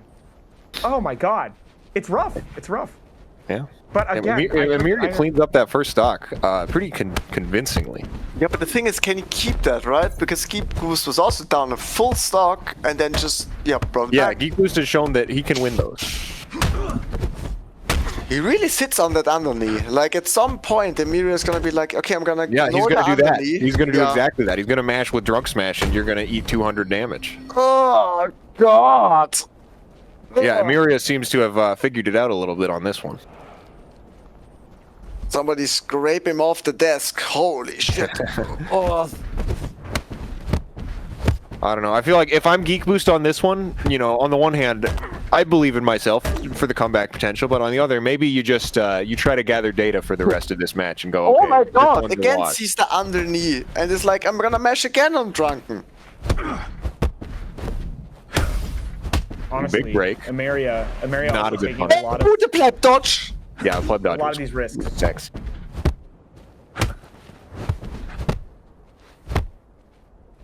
This has no right feeling this close. The tension here is amazing when you consider how much of a lead EmeriA has. It's like you're on the edge of your seat.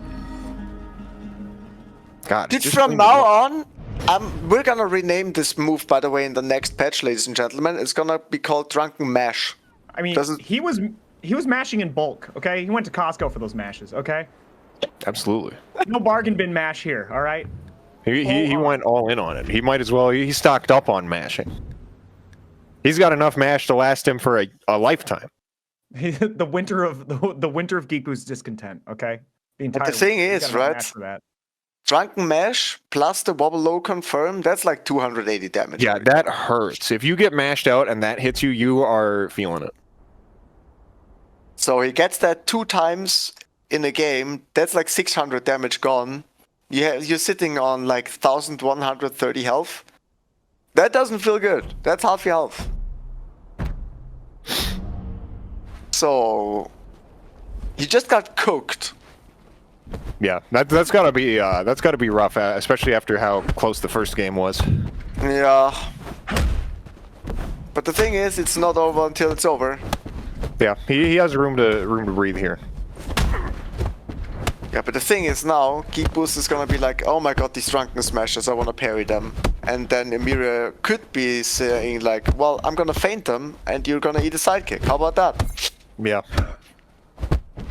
I feel like if I'm GeekBoost and these drunk mashes are coming, I don't want to parry that. I want to prevent him from throwing it in the first place. Yeah, that would be my thinking.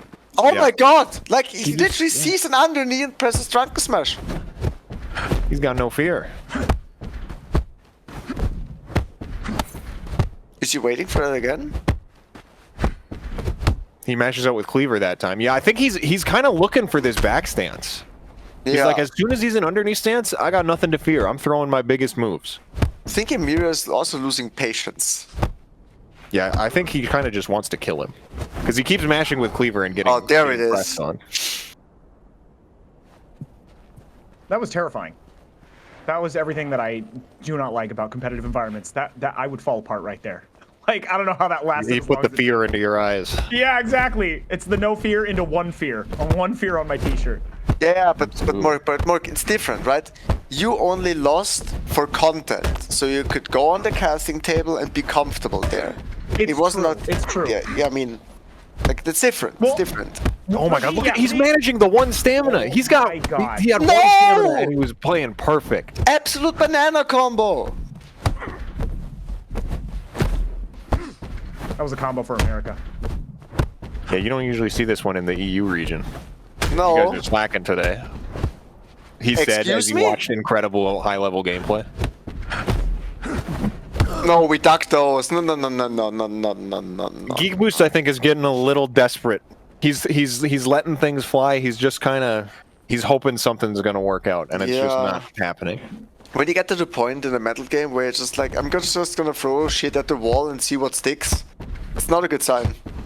It's incredibly dangerous too, because you start throwing stuff and you end up throwing away a lot of like meaningful information. When somebody like ducks your stuff, you're like, okay, well that was just a bad interaction. Like I tried something, it didn't work, but I'm gonna try it again later. And it's like, well, you gotta at least keep in mind that that happened, right? And sometimes when you get to this point, you're so exhausted that you're just like, I'm just gonna keep throwing stuff because I can't like be bothered to like track it. Did you see that? These plat dodges, dude. My man, he's over here advancing the metagame right before my eyes, if I'm being honest. Is EmeriA trying to go out in style or what? Oh, He's going in style. What do you mean? Yeah, he is going in. What are you talking about? Yeah, but I thought like he was gonna throw. For logistics. He pulled that back, bro. I mean, okay. And he was about to lose that stock. He's like, I got 2 stocks left to work with, but I don't even need them. Sure, but he mashed 4 times in a row with sidekick and lost half his health bar. Oh yeah, but he only needed the last pixel of his health bar to win the stock. Yeah, I mean, you're right. So that's a free stock, and then another free stock, and let's see if what's the end result on this. Yeah, GeekBoost has got to figure something the out drag right mash. now.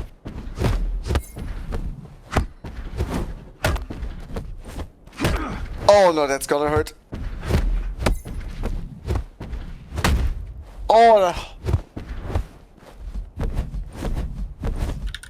Oh my god, EmeriA.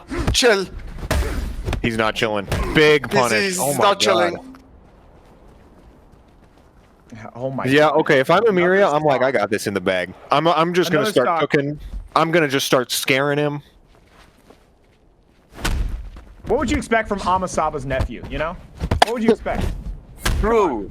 Like, the marked one that beats your ass the most? Yeah, okay. Like, Trained by the best. Yeah. I mean, look at this. At the start of this stock, he hard called out at full stamina. He tried to jump over a wobble opener. He was wrong, but it didn't matter. He's like, all right, sure, you hit me with Cleaver. I'm just going to go back to beating you now.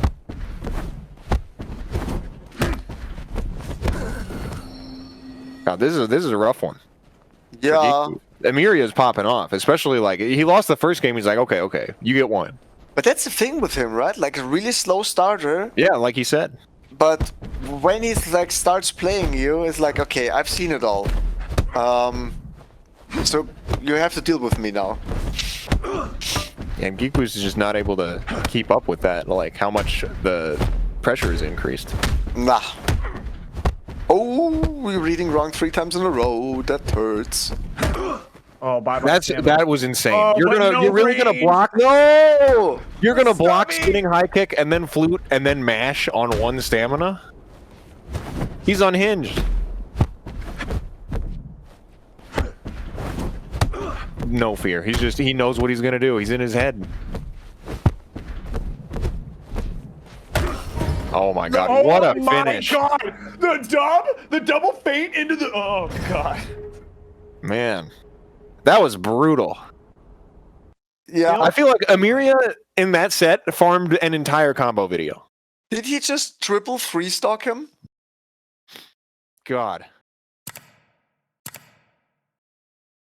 All right, I'm joined now by Mo, the illustrious and prestiged player and commentator.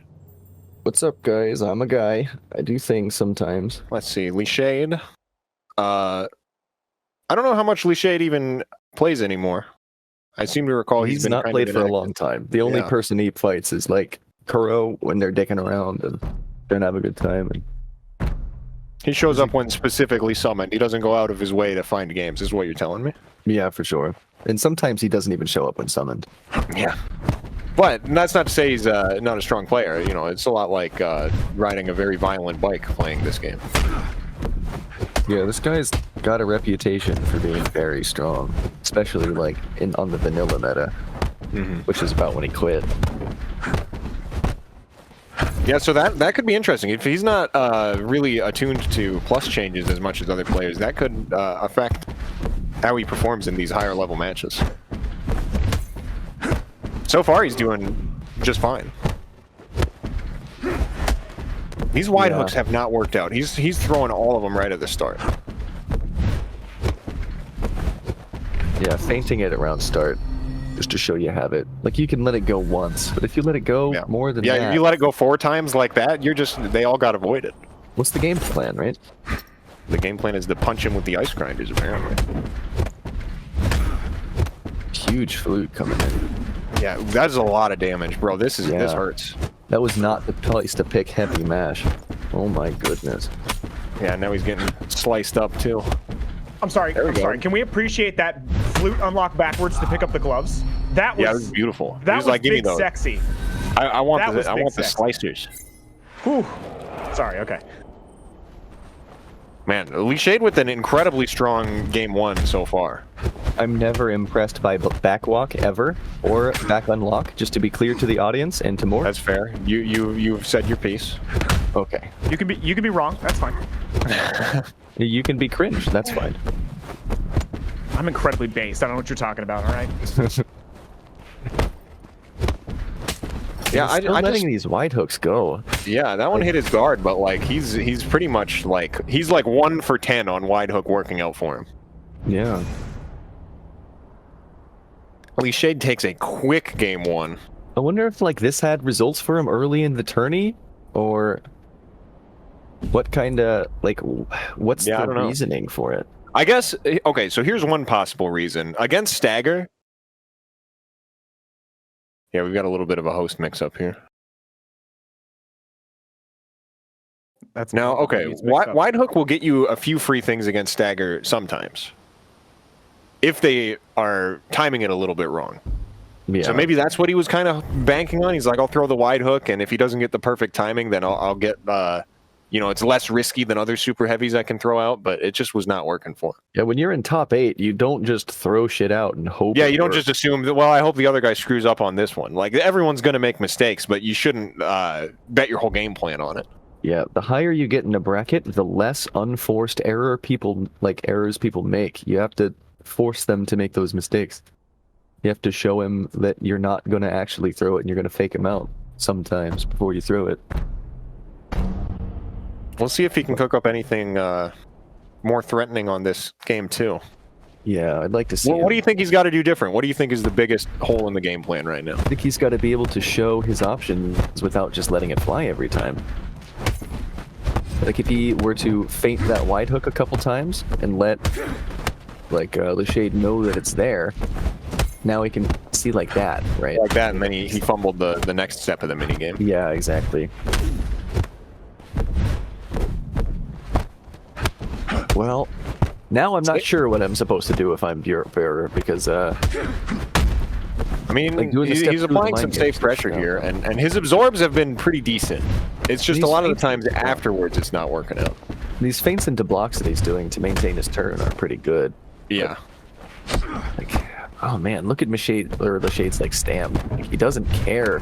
Yeah, ooh, he didn't. Yeah, he didn't let Viror capitalize on that low stam at all. He got down to pretty much 0 at one point, and it was too risky for Viror to really do anything. He respected it too much. He doesn't care. He stays low stamina, and he's playing normally. If anything, he's stronger at 1 stam than at full. Yeah, because he's like, what do I care? You're at low HP. I have front stagger at all times. If I'm low on stam, who cares? I will still beat you. Plus, he's got EQ. The earthquake cocked too. Yeah, if now you're Viror, he gets really the slicers tough. too. Not really what you're supposed to do if you're Viror here.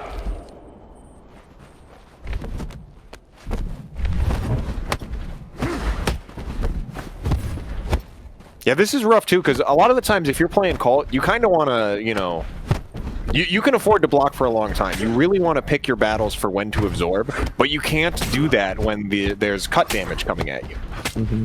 So your Cult mind game of not wanting to absorb, and then when you do, you got to be real, you know, picky about what you do after, is like so much more dangerous with chip damage coming at you. That's the risk of pulling out like a weapon as a Cult, Yeah. right? Because it does let you get stuff done better, but then it also Not if the other guy takes it.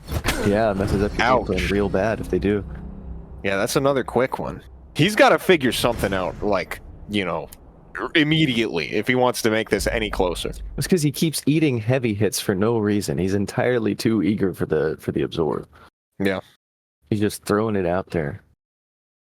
Yeah, especially when he's got, you know, you got stamina to work with, you got the gloves out on you, so you kind of want to, you know, the other guy's incentivized to try and keep his turn because he doesn't want you to chip him out, so play into that. You absorb the heavy.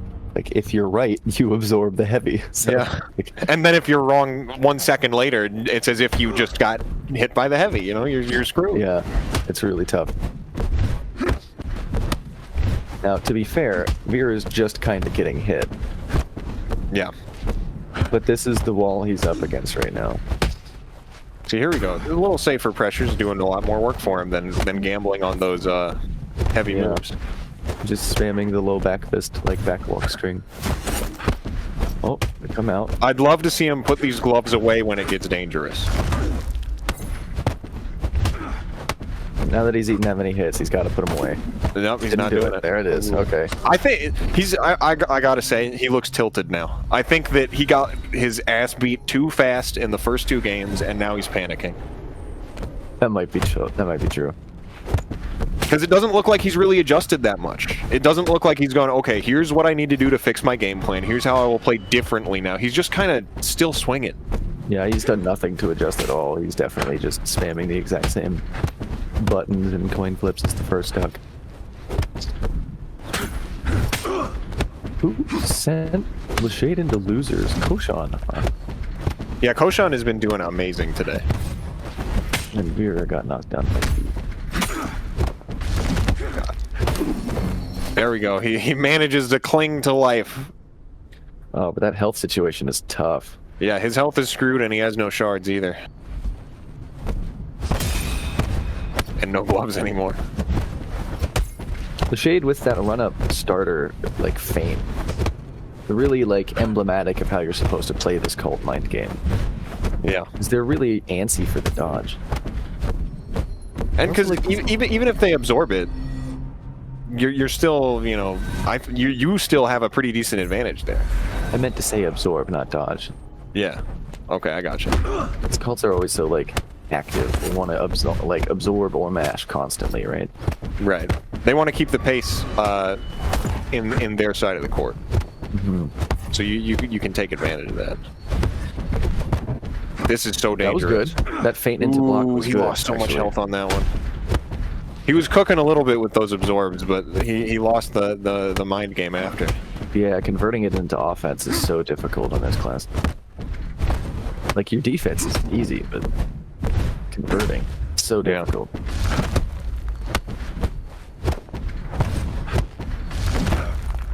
That was good. That follow-up, though, was not. Feint into, like, the wobble feint on absorb into block seems really good.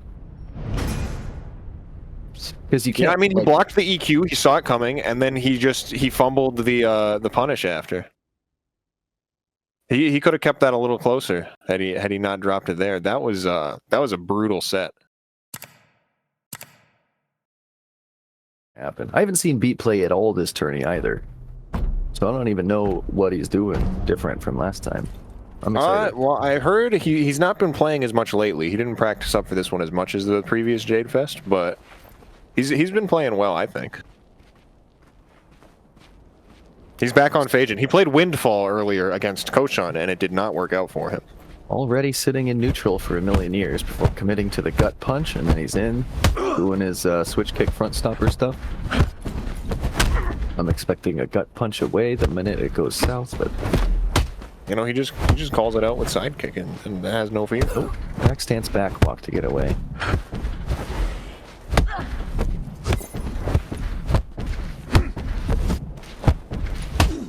See, I like that little interaction with the drunk smash. He feints the first one, and he got the punish, and then the next one, beep immediately. There was no worrying about, you know, I gotta wait for this next. He immediately knew to mash next time. Yeah, just mashed it on react. Yeah. Time he just mashed it at that spot in the deck. Didn't even wait to see it. Yeah. No, I think he's very confident against this, like, drunk smash situation. Yeah. He's guessed right my on goodness. that pretty much every time besides the first one or two. That spinning high kick that EmeriA ducked early was rough. Yeah. He still manages to take the round anyway. He's playing like a madman. That was close. That was kind of a slugfest. Neutral skipping blade. He's been pulling out the sword a lot today, and it's been doing some good work for him. Ooh, not right now, though. Manages to get it put away before it, you know, ends up in the EmeriA's pleb hands. dodge. That's double dodgeable. You don't need to do that there. Sidekick, very difficult to manual dodge. Yeah, those big sweeping horizontals can be tough. It's especially sidekick. There's something about it. It's got some kind of like tracking property or something. Yeah, maybe a more active hitbox than certain other moves. Back to the sword. He's got so many of these long-range moves in there. Ooh, that was good. No, it's a huge unbreakable. That was really bad. Yeah. Wastes his sword, wastes his shards. Oh my That was goodness. beautiful. That pleb dodge into hit into dodge from EmeriA was actually Bro, insane. EmeriA is going insane today. This guy's on fire. He's playing like a beast, an animal. But like, You love to see that because he was coming in hot the last game. He played great on the last set that we saw from him. You love to see him like maintain the momentum because sometimes you can see that in a bracket where you get a break between your matches. You get out of the zone. yeah. Seems to not be a problem for EmeriA. He's doing just fine. Well, he also just fought not too long ago as well, so he hasn't had like enough time to cool off. Hopefully. Yeah, he's just like. Yeah, he's whatever turning he the wants. tables on him with these drunk smashes. He's making them work for him now. A lesser player would have been scared to repeat this situation. Ooh, that was a very, very wasted shadow avoid. I think he missed an input there. Yeah. I don't remember where his spinning high kick is in his deck. He had it right after switch kick. I think he wanted to feint the switch kick into it, and he accidentally let the switch kick fly. I see.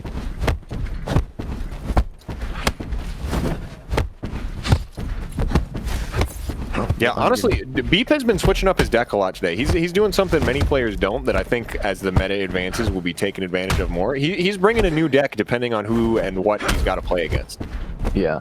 A lot of people just they pick one deck and they roll with it the whole day, but you can get a lot of mileage if you know kind of tailor your move set. Ooh, that duck was feint into duck. smooth. Huge. He fumbles it again. Also the underknee eye poke with the drunk smash. Love to see it. Yeah, that's a scary mix. That's what I ran in the first Jade Festival. Yeah, I seem to recall. Yeah, I think eye pokes gained a lot of popularity. You were among the first crew to pick it up, and now it's you see a lot more of it. It's actually safe on block after wobble, if you get the gold link correct. It's very good, very fast move. Side dodges, opts for the pressure on the cleaver, gives up his turn pretty quickly and fishes out for that side kick duck. EmeriA is so productive with his turns and then gets them back so quickly. Yeah. No, he's playing out of his mind right now. It seems like his reactions are all up to speed. He's playing like he got a full night's sleep. He's well rested. He's got the exact perfect nutrient level in his brain. Yep, he did some jumping jacks beforehand as well to keep the blood flow going. He's doing great. Oh Oh my god, just the stare down, pure confidence. He throws that Falcon Punch, he stands still. He's like, I want my stamina. Whenever you swing, I'm getting out of the way. There we go. He finally gets the Shadow Void punish. Is it enough? Look at how like far down he is still. Yeah, it's rough. Ooh, was wrong on that low parry. If I am Beep in that situation, I probably just save my shards for the next round. Yeah, I guess he thought if he landed the Shadow Void, he could leverage that into a comeback. There we go. He's cooking now. He's starting to make the right calls on offense. I think he's correctly like noticed that EmeriA is kind of a little jumpy, so he's starting to throw out the super heavies. Right. He's gotten hit like by the 1. Yeah. He got hit by the 1. Sense is already knocked into him. It's not going to work again for a little while. See? Boom. Yep. Yeah, you're right. Fishing for the low parries. He's turning red and he gets away with it. Yeah. He landed the parry like successfully, so he had to space. Yeah. Huge delay press sidekick as well. Yep. To the EmeriA dodge bait. It didn't work out, like, it didn't let him get anything extra because Beep made the right calls after, but that EQ gave him just enough health to live through that parry punish. Like, that parry punch, I mean. Huge shot. This guy's got the gimmick, like, feint into dodge stuff so down. Yeah. It's a beautiful way to play it. It's tough. Feint, block, mash.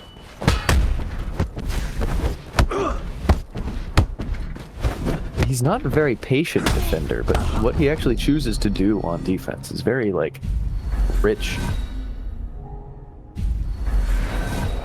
Yeah. Man, if I'm Beep, you have to wonder, like, what do you have to do to open this guy up? Because his avoids are so good. Well, he has to start being able to recognize EmeriA's heavy mash and, like, feint into parry the same way EmeriA is. Otherwise, like, he's not even playing on an even field.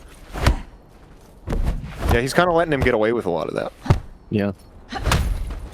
Huge heavy mash. Yeah, look at huge that. Just second side throw kick. 2 side kicks into his head. Okay. Yep, EQ at no stam. Classic. Red Rain EQ. Yep. Side kick roll. Yeah, this is brutal. It feels like EmeriA is just he just is in his head. He knows when he wants to swing. He's like, yeah, okay, come at me, swing now. I'm ready for it.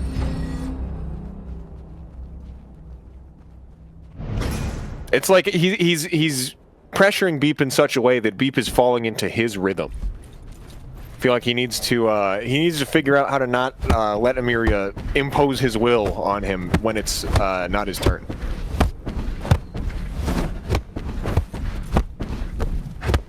EmeriA just always has his turn. Like, I look away for a second, I can be sure EmeriA is the one attacking. Just instantly takes his turn back. And usually against this type of thing, where you see somebody like only kind of defending or mashing, you call them a poker parry coin flipper. But EmeriA's like, he's shown quite a bit of depth to the mind game in that. Yeah, we can't call you a coin flipper if you're 90% of the time you're right. Yeah. Then that's another level. You're a read master at that point. Your reactions. Not only that, but he's also like specifically giving up his turn to get Stam to immediately take back his turn, or like feinting into dodge when Beep tries to mash, and a bunch of these other like kind of deeper. I mean, I don't know how else to game. describe it. He's imposing his will on it. Yeah. He's making Beep do what he wants him to do. But he's also engaging with like the deeper elements of the mind game, quote unquote, deeper, right? He's just doing it way often. I don't know how this guy makes so many correct decisions. It's crazy to me. Yeah. No, he's I bet he even tried to dodge that. He feinted into nothing, so I'm like suspecting he tried to get the jump and missed it.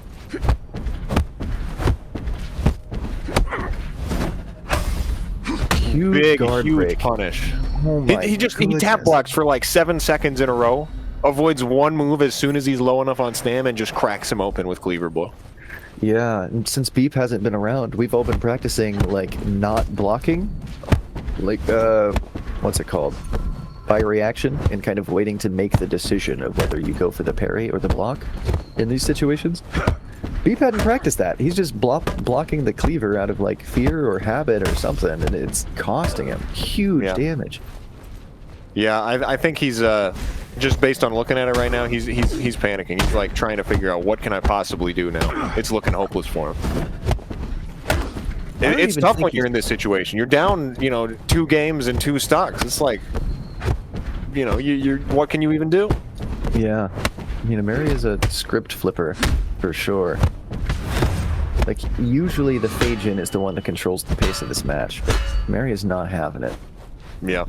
Look at him, he's just standing there like, walking no, you're at metal, you. Who cares? You're in Unbreakable, you're feinting your parries and throwing shit, and he's just in neutral, walking at you. Holding the stick towards a metal wall with no fear. Dude, what do you do if you're Beep, other than, like, land parries, I guess? I don't know, get really scared and then die? That's probably what I would do. Just be right, Just yeah, if it were me in there, I would simply die. Man, if that were me in there, I would simply just guess right. I don't know. God, it's brutal. Ooh, that's gonna be it. Damn. Yeah, what a strong showing from EmeriA. That was brutal. We just ran him over.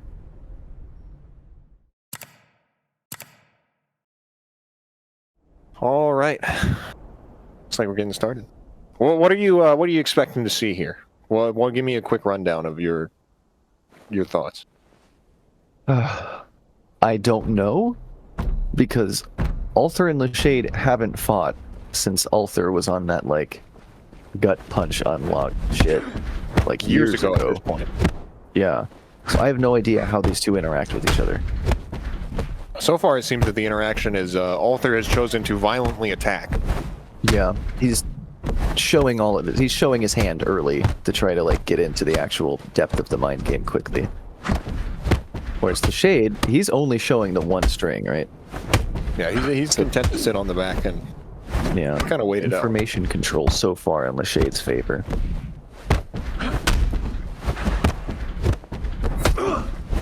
The wall that blow with the liver knee is interesting. Yeah, ooh, big shadow avoid.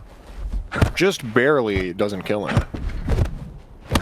There we go. He still gets it. Pokes out with temple knock. Yeah, Althur, strong first stock.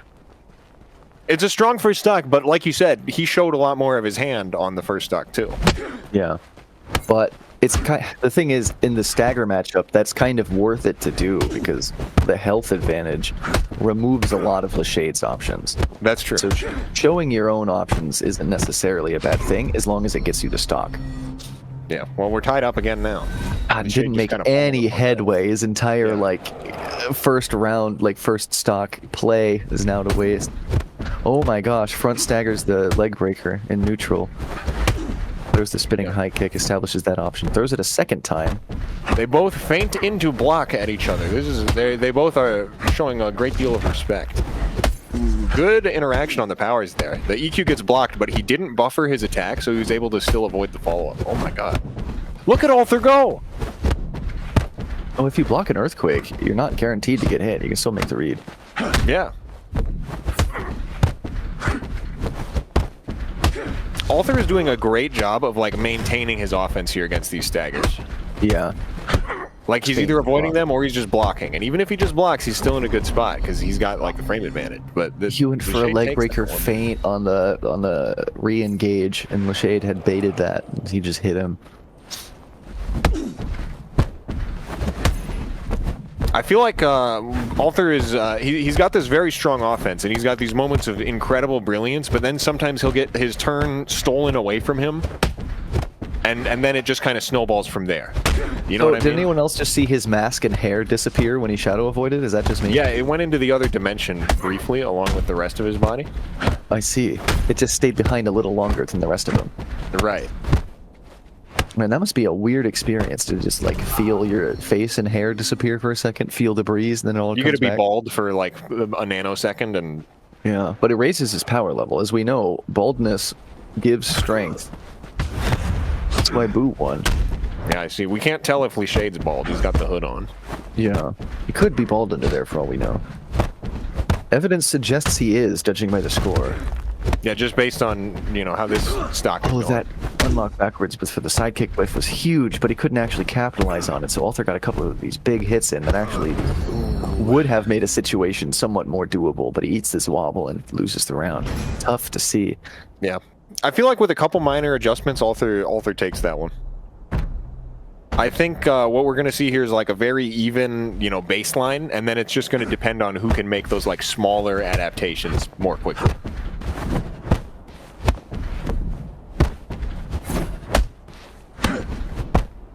Huge delay press on that. Look, these +5 delay into presses, the the keeping him on that kind of off rhythm is so good. Yeah, and since it's off after the fencing punch, it's not too unsafe. Yeah. It's going to discourage him from trying to steal his turn back too much there. Yeah, even on that delay, heavy buttons aren't going to get in, and a lot of lighter ones aren't either. Yeah. 12 or 13 mash that, I think. Nothing else works. So it's actually a quite safe delay press setup. Lishade's also using it. Mm-hmm. Ooh, big mash with delivery. That was pretty strong. Good call out. Ooh, there we go. Ooh, no confirm, though. Damn, that's rough. Got the avoid, Yeah. but I wonder if a 12 frame would have confirmed there off of avoiding curled upper. I think it's likely. Curled up uppercut isn't usually one of these moves. Yeah, because he used spin back fist and it got blocked. Now, curled up uppercut has been known to eat confirms similar to cleaver, but it doesn't happen near as often. Yeah. Yeah, every time, Althur has used exhaust a lot of times, and every time that it goes off, Lishade just like continues to press into him, and he's like, okay, well I'm exhausted, but I'm still gonna kind of put pressure on you so that you don't get to take full advantage of it. Yeah, like he's using been like, counterplaying delay, it pretty effectively. he uses like delay offense pressure to just keep his turn with a very low stam cost. Yeah. And then he tries to eat away the 5 seconds that way, whereas a lot of people will try to land one correct dodge and get out of it that way. Right. It's a really smart way of leveraging this stagger offense. Ooh, that's a lot of feints into a fat sidekick punish. Yeah, the buffer punish on the double sidekick was massive. Anything less probably wouldn't have killed there. I don't know. I feel like he's got Althur on the back foot here, especially like you said with stagger. When you have the health and stock advantage, your options increase by a significant amount just because of front stagger's existence. Yeah. He Look, just lets it go. He doesn't care. He's got no fear. He eats one hit and then lets a move break him that he knows doesn't have a combo. That was pretty smart, but then he didn't actually manage to like keep his head above water after the actual guard break combo. I think he probably would have been better off just spending the earthquake if he had it. Yeah, that could be true. These Get a feints little are more just stall. he's got Althur guessing so much and he's got him scared to mash too. Yeah. Ooh, I wonder how much damage is that? Spiral palm into cleaver? That's not bad. Spiral palm is 170, cleaver's 120, so Yeah, there's worse guard break combos out there. Ooh, whiffs the shadow avoid. it's a good 300 damage. Yeah, I think that's the first shadow avoid that he hasn't landed so far, right? I think it is, yeah. Now the host swap's coming in. Do you remember who was host first?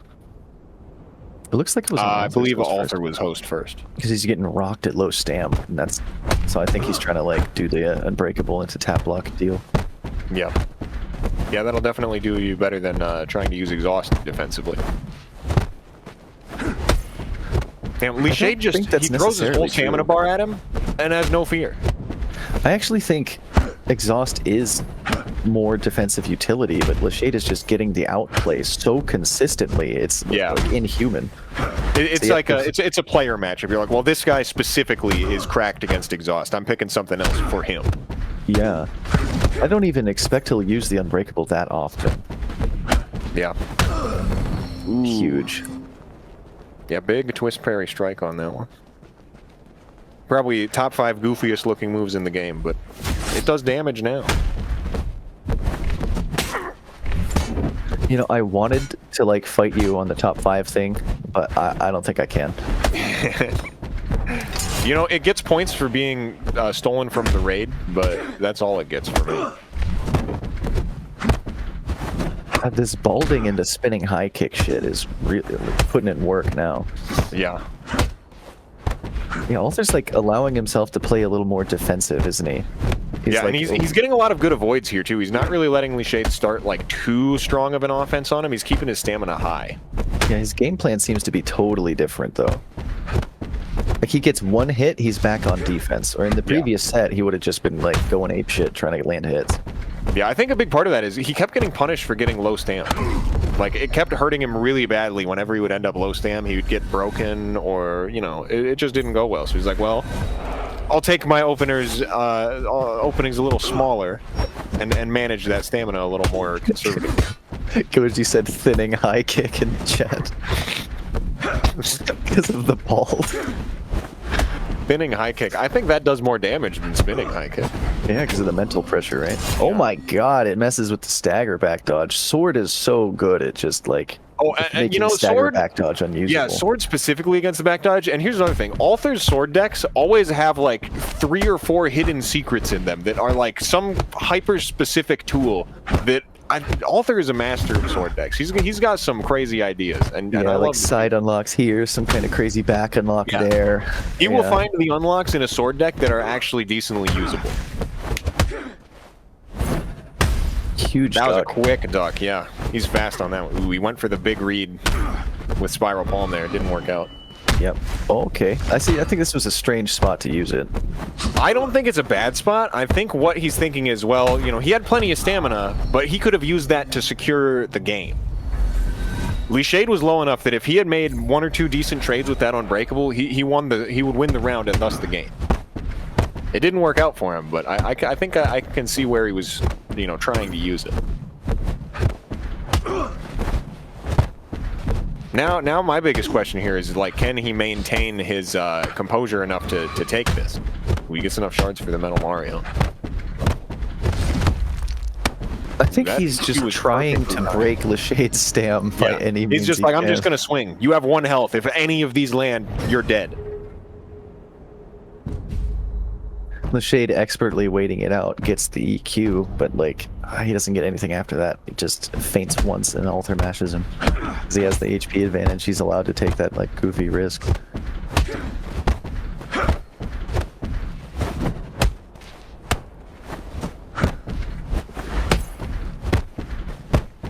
Yeah, I mean, this is good adjustments from Althur.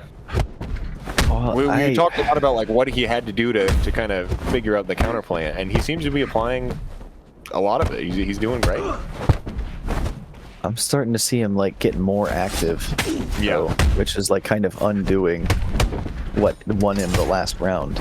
Yeah, like playing good. Like, I hate to say passive windfall, but that's how you play this class. That's what won him that set. Right. There's a phenomenon you see sometimes in a bracket where someone will lose a match, they'll make the adjustment correctly, and then for whatever reason their brain goes, okay, I won that game, I've got it now. And then they go back to autopilot. Yeah. They undo whatever adjustment just won them that game, and it's like your brain just decided it was over. I'm really afraid that that's what we just saw out of Althur in this first stock. Because he just started throwing out offense for no reason and kind of got bodied. And it's not what he did to win his match. Ooh, that was huge a big side unlock, though. He goes for it again. He almost gets it ready the second time. As we said, you can't use bullshit tricks. Only work once in these sorts of sets. Yeah, you can't pull them out twice in a row. Not against someone who's like a competent enough player.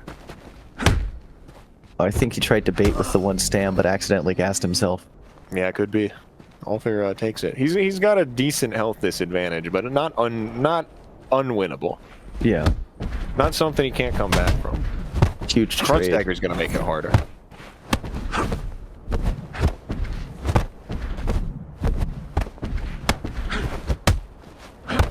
They didn't get the dodge, so he backs out because he didn't get the stam. This is just the block strings, like the stare downs here are so tense. Yeah. Because you're like, when is Althur going to fall for any of these feints? Oh, he missed fumbles it. the punish. Yeah. I think he must be sweating a little bit. No, that looks like that bug that happens where when you feint, sometimes the game will just eat your follow-up input if you buffered it too quickly. Yeah, you get kind of locked in your stance. Yeah. Stuck in place a bit. I think that's what just happened. He either buffered it too quickly or something. Wouldn't be an Absolver tournament without some kind of game jank getting in the way. Ooh, he gets an accidental double avoid. I don't know, man. I think he's starting to sweat on his inputs a little bit. That might be true as well. Big punish. Huge combo. There we go. Keeping himself in the gets game. the value out of that Unbreakable, but he's coming into the final round with half health and no shards. This is going to be rough. He's keeping himself in the game, but just barely, isn't he? Yeah. I've seen Tournament Althur win life these on the line. for sure, but it's going to be hard. And he's already lost half of the health he does have. Yeah. Oh my goodness. He's fallen right into the traps. He's mashing when Lishade wants him to mash. Yeah. Just feeding him those avoids. The mental pressure. I mean, this is Liberty. You have to play literally perfectly here. One front stagger kills you. And you don't even get to mash, right? Yep. Oh my goodness. That comeback, when you're 1 health versus a stagger, it is... You have to be 10 times better than the other guy if you want to take it. Yeah.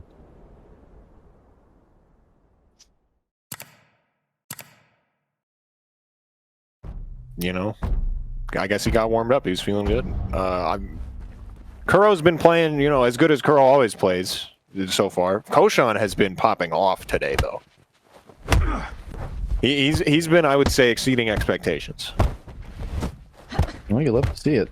There's always somebody doing way better than anybody thought every tournament. Yeah. And it's awesome. You love to see people who turn it up.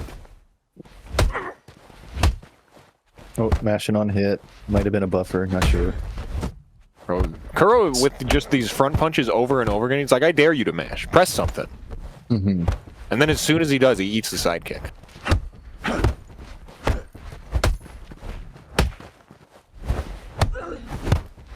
Good back I mean, dodge. as you see in most Phage mirrors, there's a lot of very methodical, staring each other down in the front stance and kind of whittling each other with these little hits. It's very hard to crack open a defensive Phage who's playing well. Oh, wait a minute. Cochon is using the floating hands fab. Yeah, he's got the Rayman type of look going on. Oh no. He's got that floating front punch. Man, when we first discovered this fab thing, I was actually saying this should get banned. It's so hard to see this temple knock and shit like that with this fab on. Oh, I think Cochon's carried. I'm just gonna say it. Carried by invisible the Rayman hands are giving him the edge, you think? Actually, I think he's carried by having invisible arms, yes.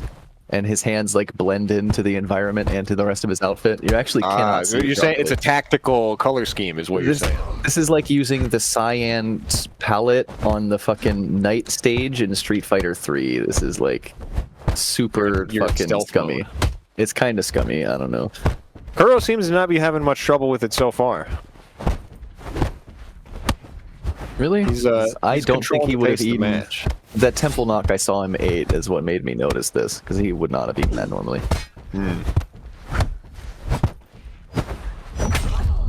Ooh, that's safe. Can't mash there. Yeah, it's always scary to mash against the sword because, like, when the sword comes out, the mind games get so much more chaotic. Yeah, like you can't eat mix to actually gather the info, right? You have to just make a decision. Yeah. Good block on the EQ. You either guess on defense or you match. So these safe on block setups are very strong on sword. Mm-hmm. Yeah, I mean, see, look, Kuro's just kind of, he's dictating the pace of the match there. He gets low on stamina and he gets out. Like, Cochon was obviously, he's going to look for that to be his finally his time to take his turn, but Kuro just doesn't let him do it. He gets out of the way. Tries to go for the opener read and eats a huge sidekick there. I'm surprised. Damn, I can't believe he didn't block that EQ.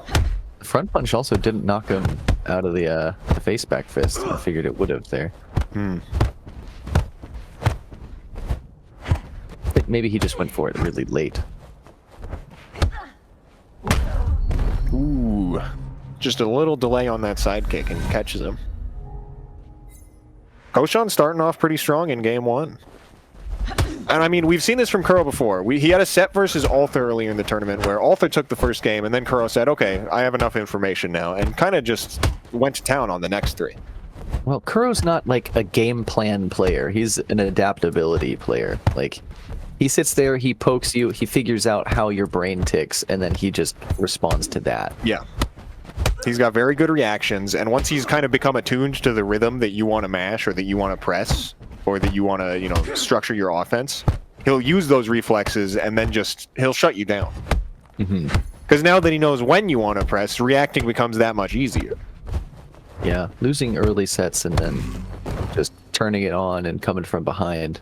It's something Kuro's known for, except that he doesn't often get challenged enough to actually show off that this like feature of his play. But he's like, I mean, we might even be seeing he's making that adaptation, not even just across games, across just the one game, because like, yeah, he does it so fast as well. Now it's even. Yeah.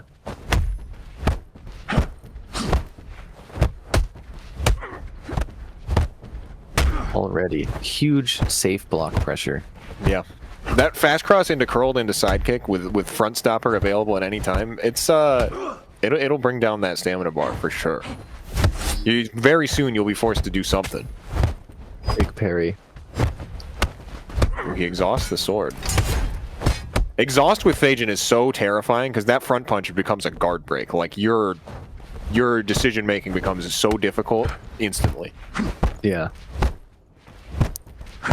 This is one of the reasons why people run Unbreakable versus it, right? So they can just nope out of the situation. Yeah, just nullify it and do something else. Not even have to interface. Ooh, he takes it with that mash. Yeah, Cochon was looking pretty strong at the start there, and Kuro, as he often does, adjusted pretty quickly. Like, if you're Cochon, I'm not even sure how you deal with this. Yeah, like, what do you do to mix it up when the guy just has you downloaded like that?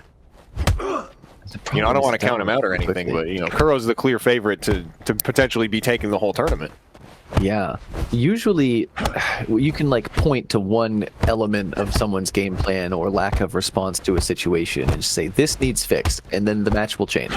But, like, Kuro just responds so quickly that even as we're seeing now, Cochon starts to make these, like, adaptations, and then Kuro just immediately counter-adapts and shuts it down. Big combo coming in. He doesn't take the whole thing. He goes for the earthquake to regain stam last second. Tries to unlock away, but Kuro chases him down with leg breaker. With a hard read on the runaway there. I want to highlight this for a second. Did you see earlier in that stock, Kuro just did leg breaker sidekick like 3 times in a row, no fainting. He just threw them all out there. And Cochon was like, he was too afraid to do anything about it. Yeah. Kuro hit him with the old, like, he just marched on him like it was 2018, and it just worked. Like, he had imposed his will that much. A front stopper can come out, and it's just safe, right? Yeah. And then the next thing is safe after that. It's so scary. He's going for the multi-slips in backstance. He's trying to get a little fancy on him. Could be for stam gain, could be for intimidation factor. There's not really a it could do both. He takes his little guard break punish and just gets out of there. What blew me away is the first time we see Cochon take an unlock backwards for safety. Kuro hard reads it first thing and chases him down. Yeah. He just has that sense. And did you see that front punch delay into 12 frame was actually 12 frame safe? That was really good from Cochon. That like it was. I love those kinds of little mini frame traps. Yeah, the ones where you just do the little delay press, bait them into doing anything, and it's so effective.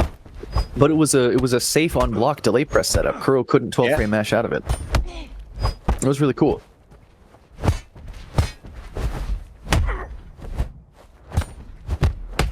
I don't know about this sword. He's pulling it out and it's like kind of working, but I don't know. Kuro doesn't even, he's not pulling out his own weapon. He's not taking the sword off the ground. He's saving shards to get like exhaust and such. Yeah. I mean, Kuro doesn't block enough for cut to be that scary against him anyway. Like, yeah, he sees the sword, he's just gonna, you know, get even more aggressive. Yeah, this is like an anti-turtle tool. Like for turtle staggers, he has so many kicks on his sword deck. This isn't gonna work, dude. Oh my god, no fear of the unbreakable. He was just doing switch kick drunk stomp the whole time. Then the sword move comes out. This is something that I was saying 6 months ago. People are going to start running hand-to-hand moves in their sword decks to bait Unbreakable if Unbreakable becomes meta. Yeah. And you know what, Jackson? Everyone told me I was crazy. And now look what we see. And now look where we Here are. we are, months later. Mo the Prophet. Dude, I'm a fucking And I mean, I'm not seer, man. surprised. I'm not surprised to see a player of the caliber of Kuro, like, who's doing those kinds of things before everybody else.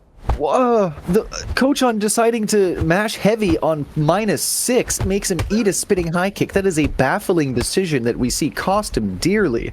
Yeah, I feel like that was the one born of desperation. He must have read Feint or something, but like when you're at this low of a stam disadvantage, that is such a risky play. Yeah. Oh my god, I mean, you have to take a risk at some point, but...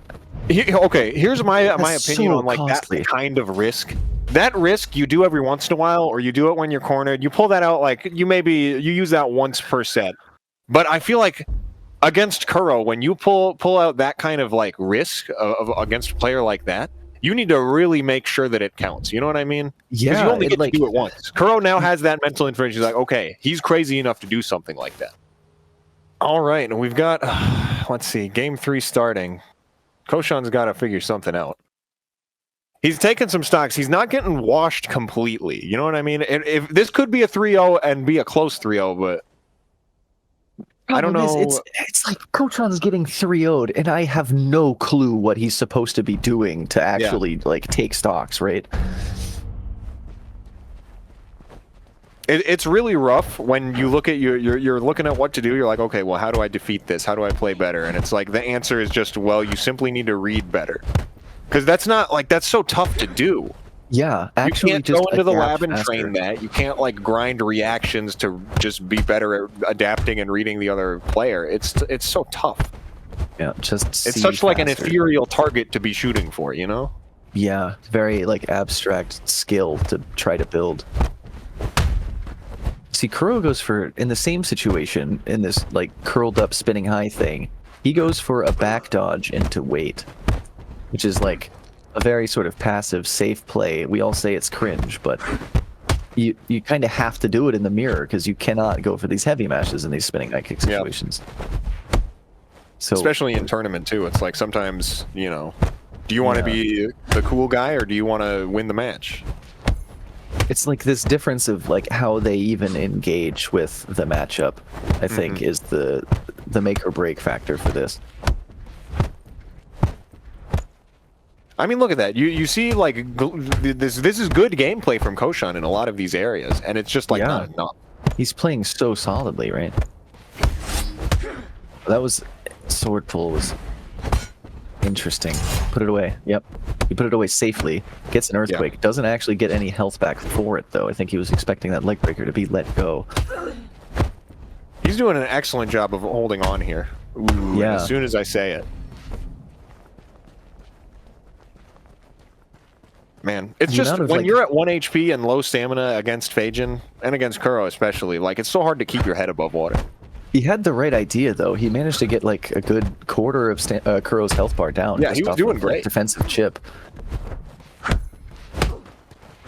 Big faint weight into a switch kick there. Lets him maintain his turn, get some productivity out of it. Eats a huge side kick when he tries to read the opener, though. On his, he gives up his offense and tries to convert to defense, like we see a lot of people do in the higher level. But Kuro picks heavy because he's used to these sorts of plays. We'll catch up to him one day. We're getting there. I imagine Cochon is going to get there before I do. He's a lot he's- closer than anyone expected, for sure. Yeah. I mean, I don't even know, was Cochon in the last Jade Fest? How'd he do? It was certainly, he didn't reach this kind of heights. I don't recall. If he was in last Jade Fest, then he got knocked out pretty early, because I don't remember seeing him in it. Yeah, then if that's the case, then this is a glow up for sure. Yeah. I mean, I don't really know what else I can say about these face-to-face kind of back and forths on the block string. It's like Kuro is just, he's being right more often. Just better, Sag. Yeah. Sob emoji. He eats the liver knee because he wants to avoid actually getting guard broken. That was probably wise, but it puts him in such a bad situation. he's getting put in so many situations where making the correct choice also entails eating damage. Yeah. That's And then the so next tough choice after damage. that is going to net you what? Like a 12 frame worth of damage? It's not going to get you a big enough punish to like make a comeback. Yeah. He's getting whittled down. He's losing the long game like consistently. Mm-hmm.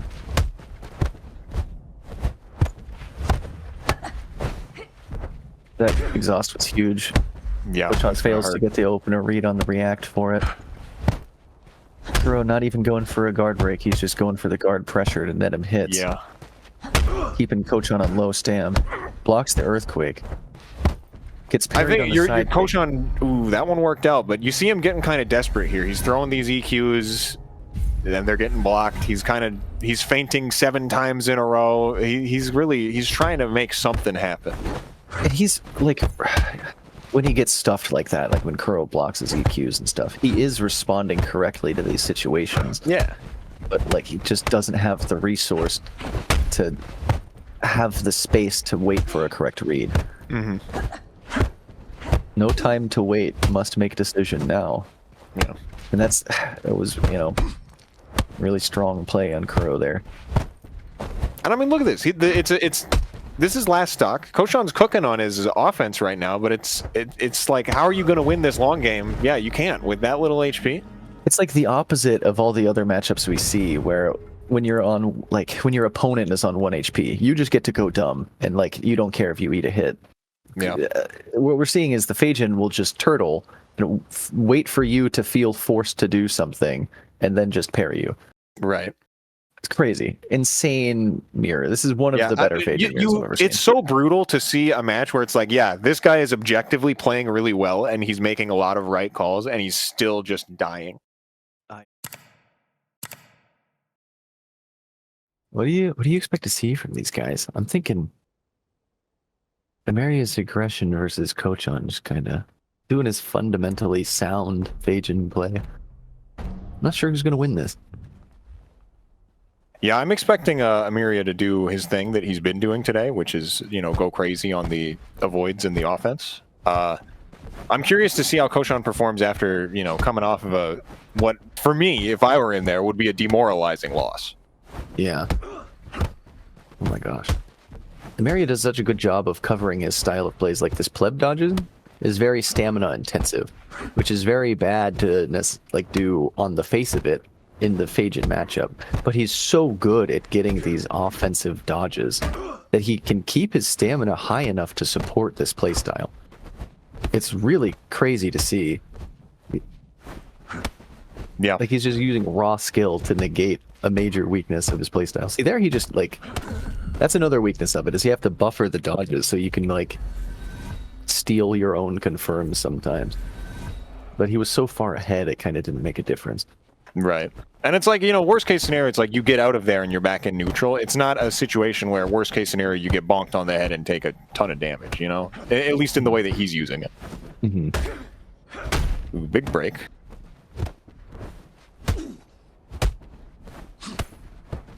Yeah, we got to see some productivity out of Cochon's turn here. EmeriA can react to the 13s. He was fishing for it. The Cochon not Falcon Punch respecting just his chased him ability down. there. You see that? Yeah. Another break, bro. Cochon's guard is getting shattered, and he gets punched on the. He loses the soft confirm mind game too.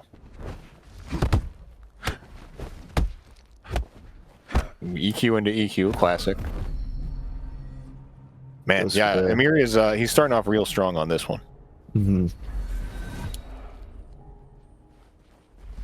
Players like EmeriA are also much stronger in tourney sets because they throw their bullshit at you, and if you don't respond immediately, you get folded. Yeah. It's like figure this out or die in the next minute. And then on top of that, EmeriA is also good enough to respond to your response to his game plan. Right. Else he wouldn't have made it anywhere near this far. Seeing a pretty safe play from Cochon there. He gets back a little stam. He doesn't manage to convert it into offense. He's too scared to actually send any. That of was these a late duck. Bro, drunken smash mashing out at no stamina. EmeriA's a psycho. This is mentally unsound mashing, and is working out perfectly fine for him. But he did it at a time where Cochon was like looking for the backwalk. Yeah. So he wasn't even like ready for the mash. Yeah, what looks like a psycho mash is actually a genius mash.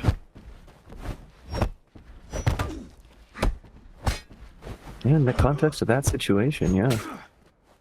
That's safe on block. Can't mash that. Huge man. Yeah, Cochon going to try to even this out with his sword. He gets caught out of the backwalk stance switch with the cleaver below. You're stuck in that stance switch animation for a little bit. Mm-hmm. The sword's working out pretty good for him. I'm surprised he didn't get knocked out of his hand on that last hit, but yeah, there you go. Yeah, that's a lot of health refunded for that one, too. Yeah, these big drop slashes landing on hit were huge for him. Mm-hmm. Cochon tying it up just like that.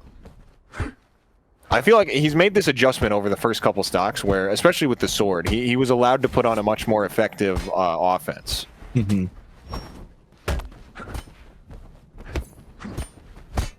Has he used his front stopper very much in this matchup?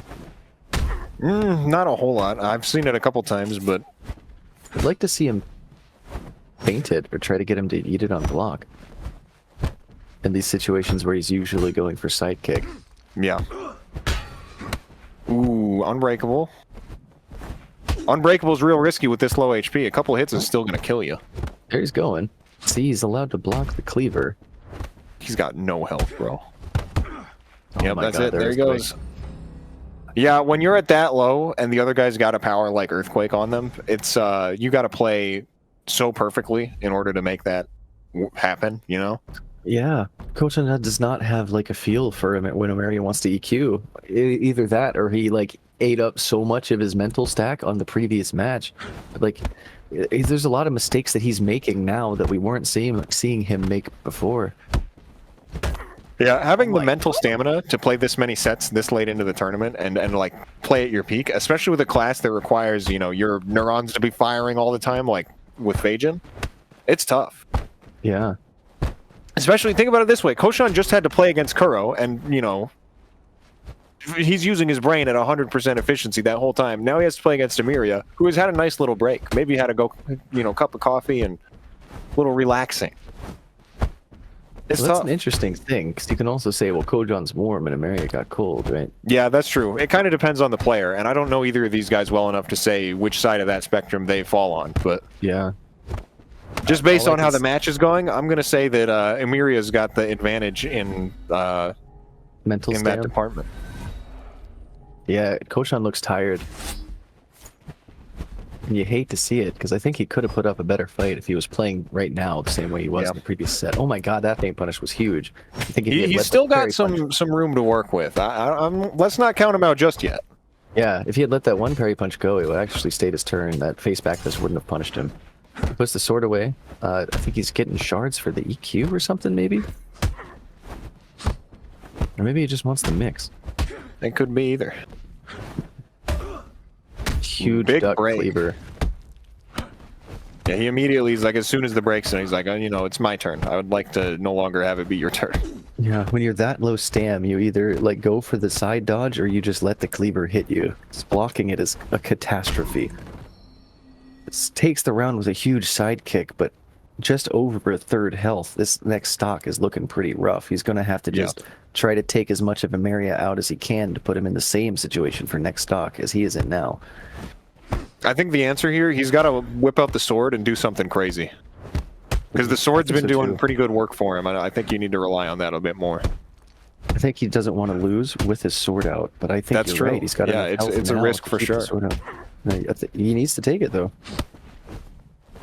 Especially because look at this now. He's got full meter and it's not being used for anything. Oh, there you go. Now you've used it. But like when you're in that situation where you need to make the comeback, I feel like making full use of your shards goes a very long way. You don't want any wasted shard gain, you know? Yeah. Also, he's making it work right now. Yeah, there we go. My goodness, getting that round comeback was so huge. Yeah. You see him. You saw him sweating there with the emote. Yeah. That was a emote of relief. Like, thank God I'm still in this one. Yes, he's actually like, I don't know. It's hard to say that he's still in the like set if he loses that stock, right? This is a pretty pivotal stock for the set as a whole. Yeah, for sure. He's got to keep himself with that 1-1 tie if he went for the host swap. He immediately says, never mind on the sword, I'd rather EQ. Which is fair, you're at no low stamina. Seems like a better way to spend it. Okay, that drunken smash was pretty bad, but he gets the low parry on the underneath there. They trade turns pretty quickly. Already it's EmeriA's offense again. Earthquake comes out from Cochon. He's baiting some mash. Now he's fainting. EmeriA's going for these Oh my pleb god, he dodges. does the EmeriA. He does the classic EmeriA. Dodge into pleb dodge into dodge again. He's so slippery, man. I can't get over it.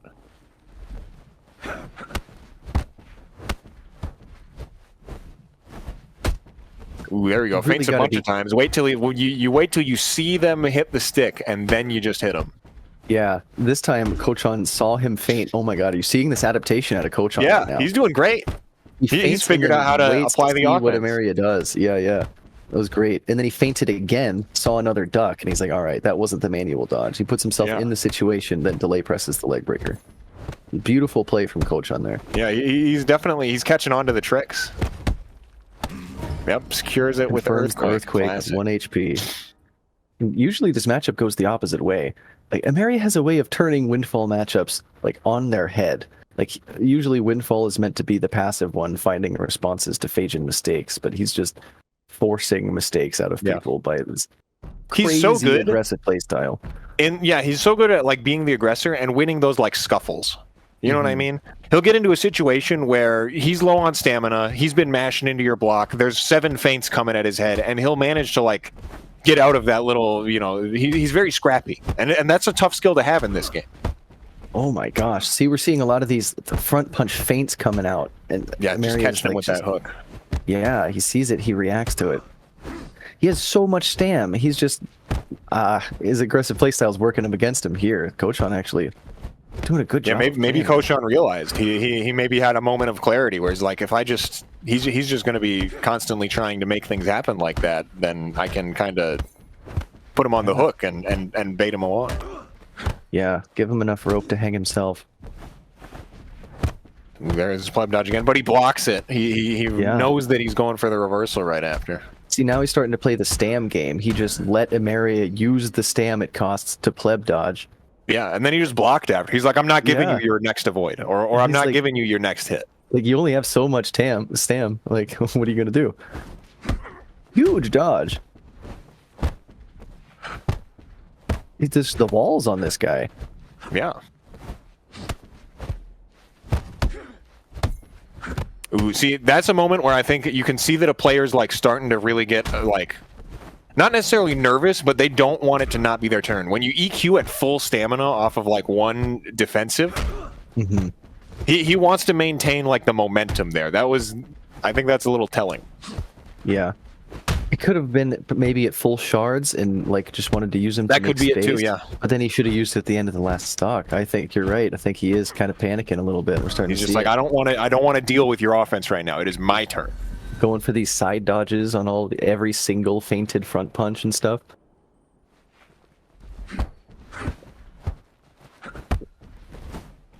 Yep, just like you said. Ooh, he double avoids the curled into sidekick. This hook is doing so much work now. He's found the button. He's found his god button that is winning him this match.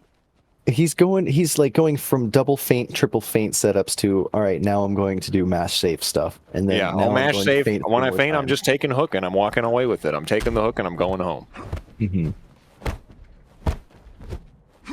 He's doing a good job of getting like the vibe for what EmeriA wants to do on his defense. Right. And just stuffing that specific option rather than going for some crazy option coverage thing, like back stance, walk away type stuff. Very good, like, sound fundamental play from Cochon here. Oh, look at that. Like he's doing such a good job on the tap block defense here. Like he's eating a couple of hits, but for the most part, he's not getting cracked open. Big. Oh my gosh, the feint. Ooh, all these hits are going to add up. You do not want to be taking all these.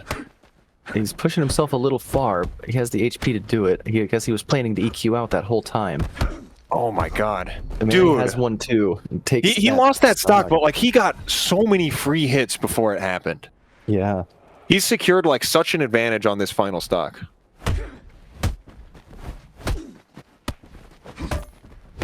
Oh my gosh. We see Drunk Smash doing a lot of work for EmeriA, but now I'm starting to see that it's kind of one of the only tools he has to do work. Yeah, for those really big risky plays like that, for sure. Yeah. I mean, ooh, there he goes. He takes it. Cochon he's made the adjustments. I told you we can't count him out. Yeah. So that's what? That's 2-1 Cochon That's now, 2-1 right? Cochon, 2-1 yeah. Cochon. After This could be it. The first match, he got totally bodied too, and we were like, "Oh no," or I was like, "Oh no." You were not. Yeah, I was. See, I you know, you gotta not, you can't count him out, but I was on the same boat. I was like, you know, EmeriA's, he's been popping off today. He's popping off right now. But Cochon is winning the long game. It looks like, for now at least. It's something both of these classes do, but it's something Cochon specifically is taking advantage of. Yeah. It's this like long game chip down type thing. Yeah, I think he's realized, like you said earlier, he's noticed that EmeriA is not necessarily interested in playing the long game. He wants to do these big plays, and so he's like, okay, well, if I just slow it down, take my smaller feint punishes, I pressure him with the front stopper, then I will win the war of attrition. Yeah, you got to play like very compact against this guy, and not make too many plays you don't need to, and then yeah.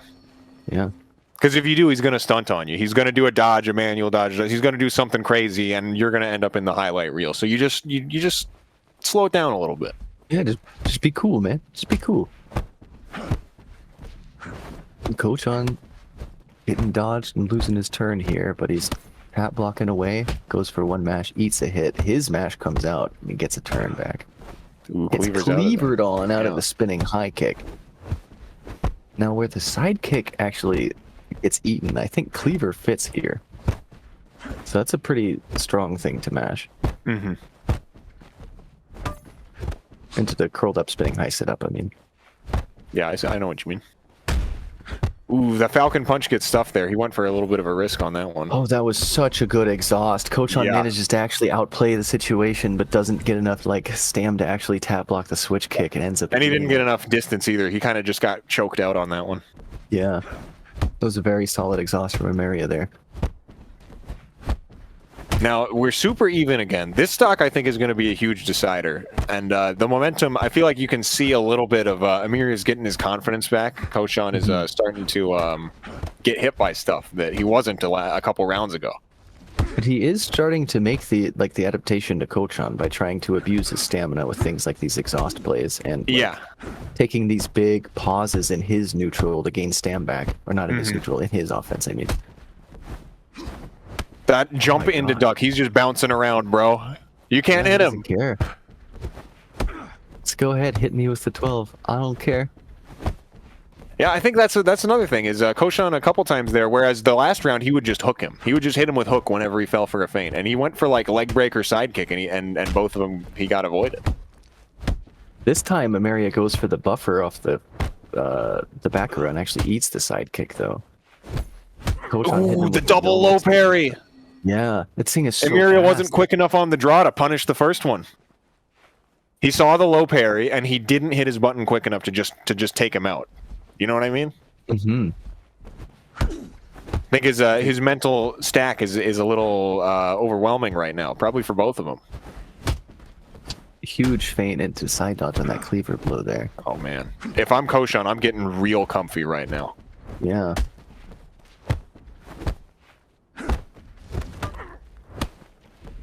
EmeriA's strengths are working against him so hard right now.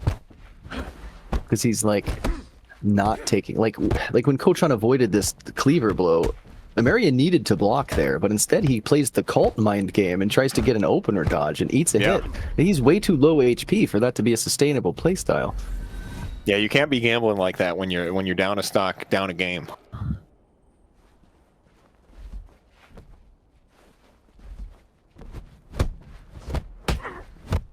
He just parries for the opener. Or not the opener, but the string, rather. Man, this is looking... EmeriA's got to make something crazy happen, but every time he's tried to do that in the last few stocks, it has gone badly for him. Like, Cochon has adapted to him making crazy things happen. Yeah, like, what we're seeing is EmeriA look crazy while he's guessing correctly. But if he's guessing wrong, like, even a little bit... Yeah, like, and then he's just getting punched in the head. Yeah, they add up. Ooh, that was a nice double avoid. That was Big smooth. jumps. That was what Yeah. we've been getting used to seeing. He's got to keep his... He needs this stock so bad. His tournament life is on the line, and Yeah, he knows it. I believe... Oh, that My was so God. close. He goes for a huge risk on a neutral spinning high, like, delay press thing. Ooh. He's hooked out of it. Cochon takes it. Oh, man. He knew he That needed was to take a so big risk. close. Was that it? At what cost? Yeah, that's 3-1. That was so close. Like, that situation at the end where that spinning high kick was inches away from connecting. It was like frames away. If he hadn't delayed it, it would have hit. Yeah. And if he had got that spinning high kick, now suddenly the game's winnable. Now he's 12 frames, and EQ confirm away from taking it. Yeah. Man, That's crazy. that was a nail biter. That was if I'm EmeriA, my heart's broken. The final match of the Jade Festival. Not just the EU bracket, but this Jade Festival entirely, because NA was last week. This is going to be the last tournament match you're going to see for a minute, fellas. I hope you enjoy it. Well, hopefully we can get some other people running some events for Jade. Oh, yeah, we got other events coming up soon, but for the Jade Festival, this is going to be Oh, true. last one in a little bit. Might not be Anyway. one for another year or so. Yeah, I think the goal was once or twice a year, but anyway. We got Cochon versus Kuro, the rematch. Forsaken Kuro. Kuro Forsaken Grand Finals Kuro. This is not what I expected to see. I expected to see this way earlier in the tournament so he could save himself mental stack for the Grand Finals where he could just blow up on Fajin. But I think he's trying to make a point here that this is like a winnable matchup or something. But Maybe he just immediately wants eats to- a spinning high kick for his troubles. Maybe he just wants to be that guy. He's like, I am that man. I will flex. That could be, yeah. Well, this is Cochon's opportunity to win. Yeah, that's true. He says, He has an opportunity to show him, you can't flex on me. I will. You better do your best. I will play the weaker style as I desire a fair fight. Yeah, and Cochon's got a pretty solid lead right at the start here. We've seen Kuro. He's been trying to twitch parry a couple things, and it got him hit earlier. Twitch parrying for 12 frames is so risky on this class because like 17 frame punishes actually work because you've parried for like the first frame you see of a 12, right? So it's giga late. Like you need to basically guess and parry very early on this class for your second parry to be able to come out on time. If you go for reaction parries, you're so punishable.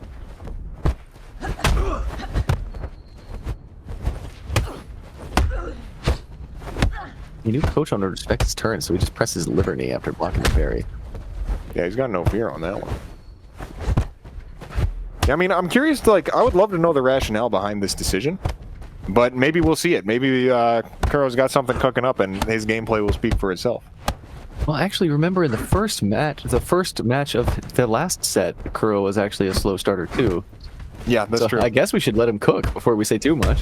Yeah, that's absolutely Huge true. combo, big combo. Oh my goodness, roll punch there's the needs a damage. nerf. Man, I love roll punch. That move is insane.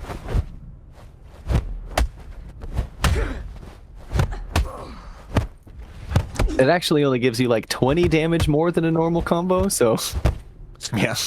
me saying it needs a nerf might be a bit of an overreaction, but no, fucking nerf this move. It's too broken. It gives me 20 extra damage on guard break combos. Anything new and unique must be banned. Nerf it, nerf it. Let's see. We've got. He pulls out the sword.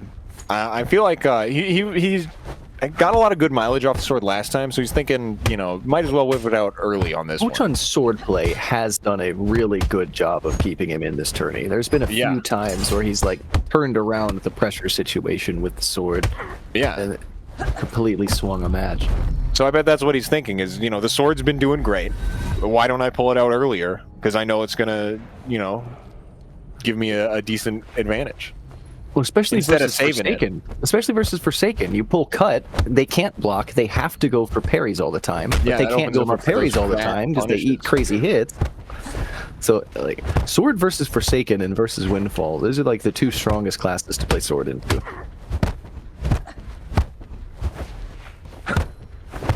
Kuro doing a good job of not eating damage so far this set. Oh, Ooh, gets the get double parry, Wacky spamming the little input. parry there. See, the biggest difference that I'm noticing here compared to like the last set that they played is like Kuro's not holding the stamina advantage constantly like he was, because like Forsaken's just not going to do that as effectively. Yeah. That's safe, but it's not. Opts for the block, not the parry. Well, I was trying to decide who to give the caster bias to earlier. Do I give Yeah. it to the homie or do I give it to the underdog, I said. But at this point, I don't know. I can just kind of caster bias Kuro. He's in like a rough matchup. Yeah, he's put And he's himself the on homie. the matchup favored area. You know, Yeah, you yeah. love to root for the character that's air quotes supposed to lose. He heard me say that I wanted to root for the underdog, so he was like, well, fuck it. I'm going to be the underdog. Want to get rooted for, I guess. Crazy. Oh, side spinning high. Yeah, and then that goes right into that flute feint. That puts you into a very scary mix. Yeah. So he's like perhaps established enough of the mind game he feels that he can start going for these riskier plays. Yeah. That was big. Ooh. Forcing him to eat that on that activation. Yeah, he was got hit huge. during the startup of it. That's rough. And since he knew it was defense, he just regained his own stamina, Yep. right? He's like, you're using this to defend, so I'll just stand around now. And he knows he can. They both know that he can just parry whatever starter. So Cochon's like afraid to press buttons there. The Right. tap blocking from him was really good. He still managed to eat the hit. On hit, tries to mash, eats a liver knee. The fact that Kuro turned that set around, it fucking Yeah. blowing me away right now. Yeah, that was some quick, extremely quick adaptation. Come on, Cochon, you can do it, man. Did you see? Okay, he 7-3 parried matchup. and he feinted the spinning high. Like, obviously, you're not going to get spinning high off of a parry. So he throws out the really scary option, just a big, fat, juicy parry bait, and then he takes his little confirm after that with the temple knot. Yeah. I love to see, like, those little mini mind games with, like, a Forsaken parry are very fun to watch. Cochon has been parrying for the spinning highs instead of eating them, right? Like, he established that mind game already. Like, a lot of the early, like, stocks Kuro spends losing is him laying down the mind game for what he's going to Yeah, do he later. is gathering information. He's also feeding you information, like specific information that he can abuse later. Oh my the god! fattest punish I've ever seen. That was a huge guard break combo. He dodged for the fencing punch. Ooh, he had him on his rhythm. He knew. He stared him down and he's like, I know exactly when you're going to press, and I will press 1 frame sooner. Yeah, I see your chin palm, Kuro. I still think it's worse than LBF.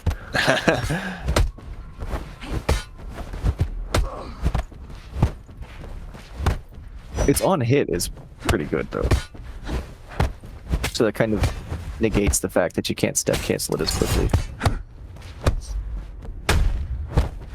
Huge cleaver with the chase. He didn't get back far enough with that backwards unlock. Yeah. If you take 1 step forward in cleaver, that closes a lot more distance than it looks. Ooh, Oh double my spinning god, high. how did that land? Kuro is starting to flex on this one, I think. He's feeling himself. Well, he like figured out the tendencies. Now he's just doing stuff, man. This guy likes to do stuff. It's insane. Ooh, look at that one. Oh my Big god. hits. Feint He's just into throwing 'em parry out. He's and got no cleaver. fear. Man, He's like, cleaver, I feint. know your habits. I know what you want to do. Look at that double parry. He knew. Yeah, he parried so early for the first parry that the punish was parryable as well. That's what I was saying earlier. Like, you have to guess, but like it produces a lot of safety for the situation that you don't usually have. And especially, think about it this way: you're playing against Forsaken. You're like, okay, well, I'm supposed to get fat punishes when they whiff a parry, and now the Forsaken is intentionally baiting you to go for a punish that they know isn't actually real because of the way they timed it. Yeah.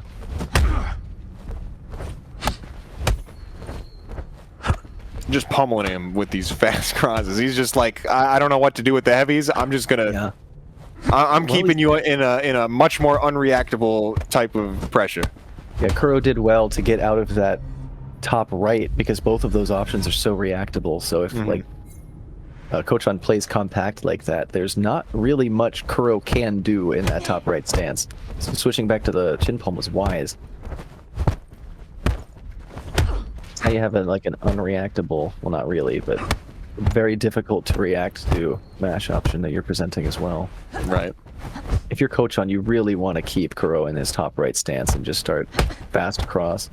Like exactly what we saw, this fast cross front punch stuff. Yeah. Just pummel him with that stuff that's a little bit harder to deal with. He sees the jar bash comes out and he uses the earthquake, but he doesn't actually get anything out of it.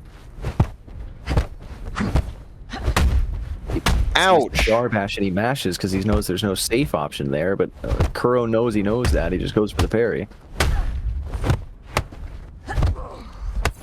That was a big, that was a nice earthquake. He saw that big old side unlock coming and said, I don't want to deal with this. Gets a lot of HP back for it.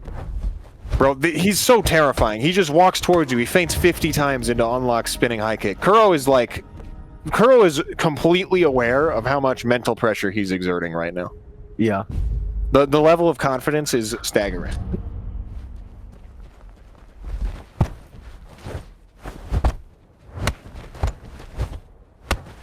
Man, Kuro wastes no time going for these parries. He got one and whiffed another one, but didn't really get punished for it. Temple knock stance is difficult to deal with the glove situation. I think he should baby that more. Oh, he switched to hook instead of fast cross, but this is worse mix. Yeah, I'm not sure in this matchup it's going to help. Maybe he just he had another deck that he thought he was more comfortable with, perhaps. No, I think he only switched hook to fast cross. I think he put fast cross in his deck because he thought Kuro was going to be playing Phajin. So he wanted the three-way mix. And then he put hook back in once he figured out that wasn't the case. Because hook was what he had versus EmeriA, wasn't it? Yep, that's true. Hook, honestly, I would say Hook won him some games against EmeriA. I think the fast cross still the better choice because you're still fighting a parry class. Yeah. Fast no, I cross, can't disagree with you on that one. Leg breaker is not a break point for Forsaken. Ouch, that's a big hit. Yeah. Side spinning high into, what was that, jar bash confirm or something? It was a lot of damage, that's for sure. Yeah, or some move into jar bash for a 2-hit combo. See, I mean, look at this. It's like, I feel like it's Cochon's turn most of the time. Like, he's constantly attacking, and yet Kuro is up a stock. Exhaust was massive. Cochon expertly getting the outplay, though, with 2 successful parries to me. Eats 2 hits, now he's got a bunch of stam. It's his time to act. Doesn't manage to actually get the dodge on his feint situation. And when Kuro presses the flute, goes for the earthquake. His confirm doesn't kill. Yeah, it's brutal. When you EQ to secure the round and it's not enough. Because then this can happen. Eats the huge liver knee. Ooh, yep, he closes it out. Ooh, I'm sweating if I'm Cochon. That's terrifying. Not having sidekick off of your main front punch setup makes you super weak to these 12s. This, I think, maybe why we're seeing him go back to that stance. Yeah. Oh, you know, leg breaker is safe on a hit off of the hook, and it's not off of the fast cross. Maybe that's why you made the change. Could be. But Kuro's not an on-hit masher, so I still don't get it. Ooh, there's the combo. Nothing too huge. Real hit combo would have killed there, but Kuro's the type of guy who, like, doesn't actually play for the guard break situation. Yeah, no, he figures he has more value setting up for things that are going to be more consistent than the once or twice a match guard break. Yeah. But what this effectively means is Cochon can afford to spend a lot more time blocking because it's much less punishing to actually have your guard broken. Like, the reason you're afraid of getting your guard broken is because combos are there, and that's why no one lets it happen. But, like, if your opponent isn't running a combo, you can just let yourself get guard broken and only eat 2 hits. Like, it's not that bad. So we could see more turtling out of Cochon, and I'm willing to bet it would go a long way for him.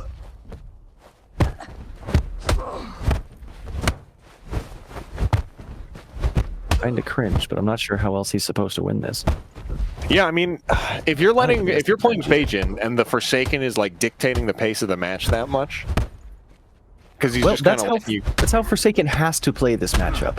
Right, Like, because they don't have any other way to do it. yeah.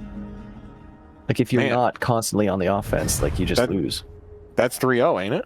That is 3-0. Those did they go to 5 for grands or? I'm That's pretty just sure it's just 3-0, 3-0. isn't it? Yeah, Kuro's. That's it. That's it. That's your finals. That was. I can't believe Kuro just whipped out the Forsaken and flexed like that. Yeah, dude, that was crazy. Like, I don't know, man. He didn't even need the Phaeton.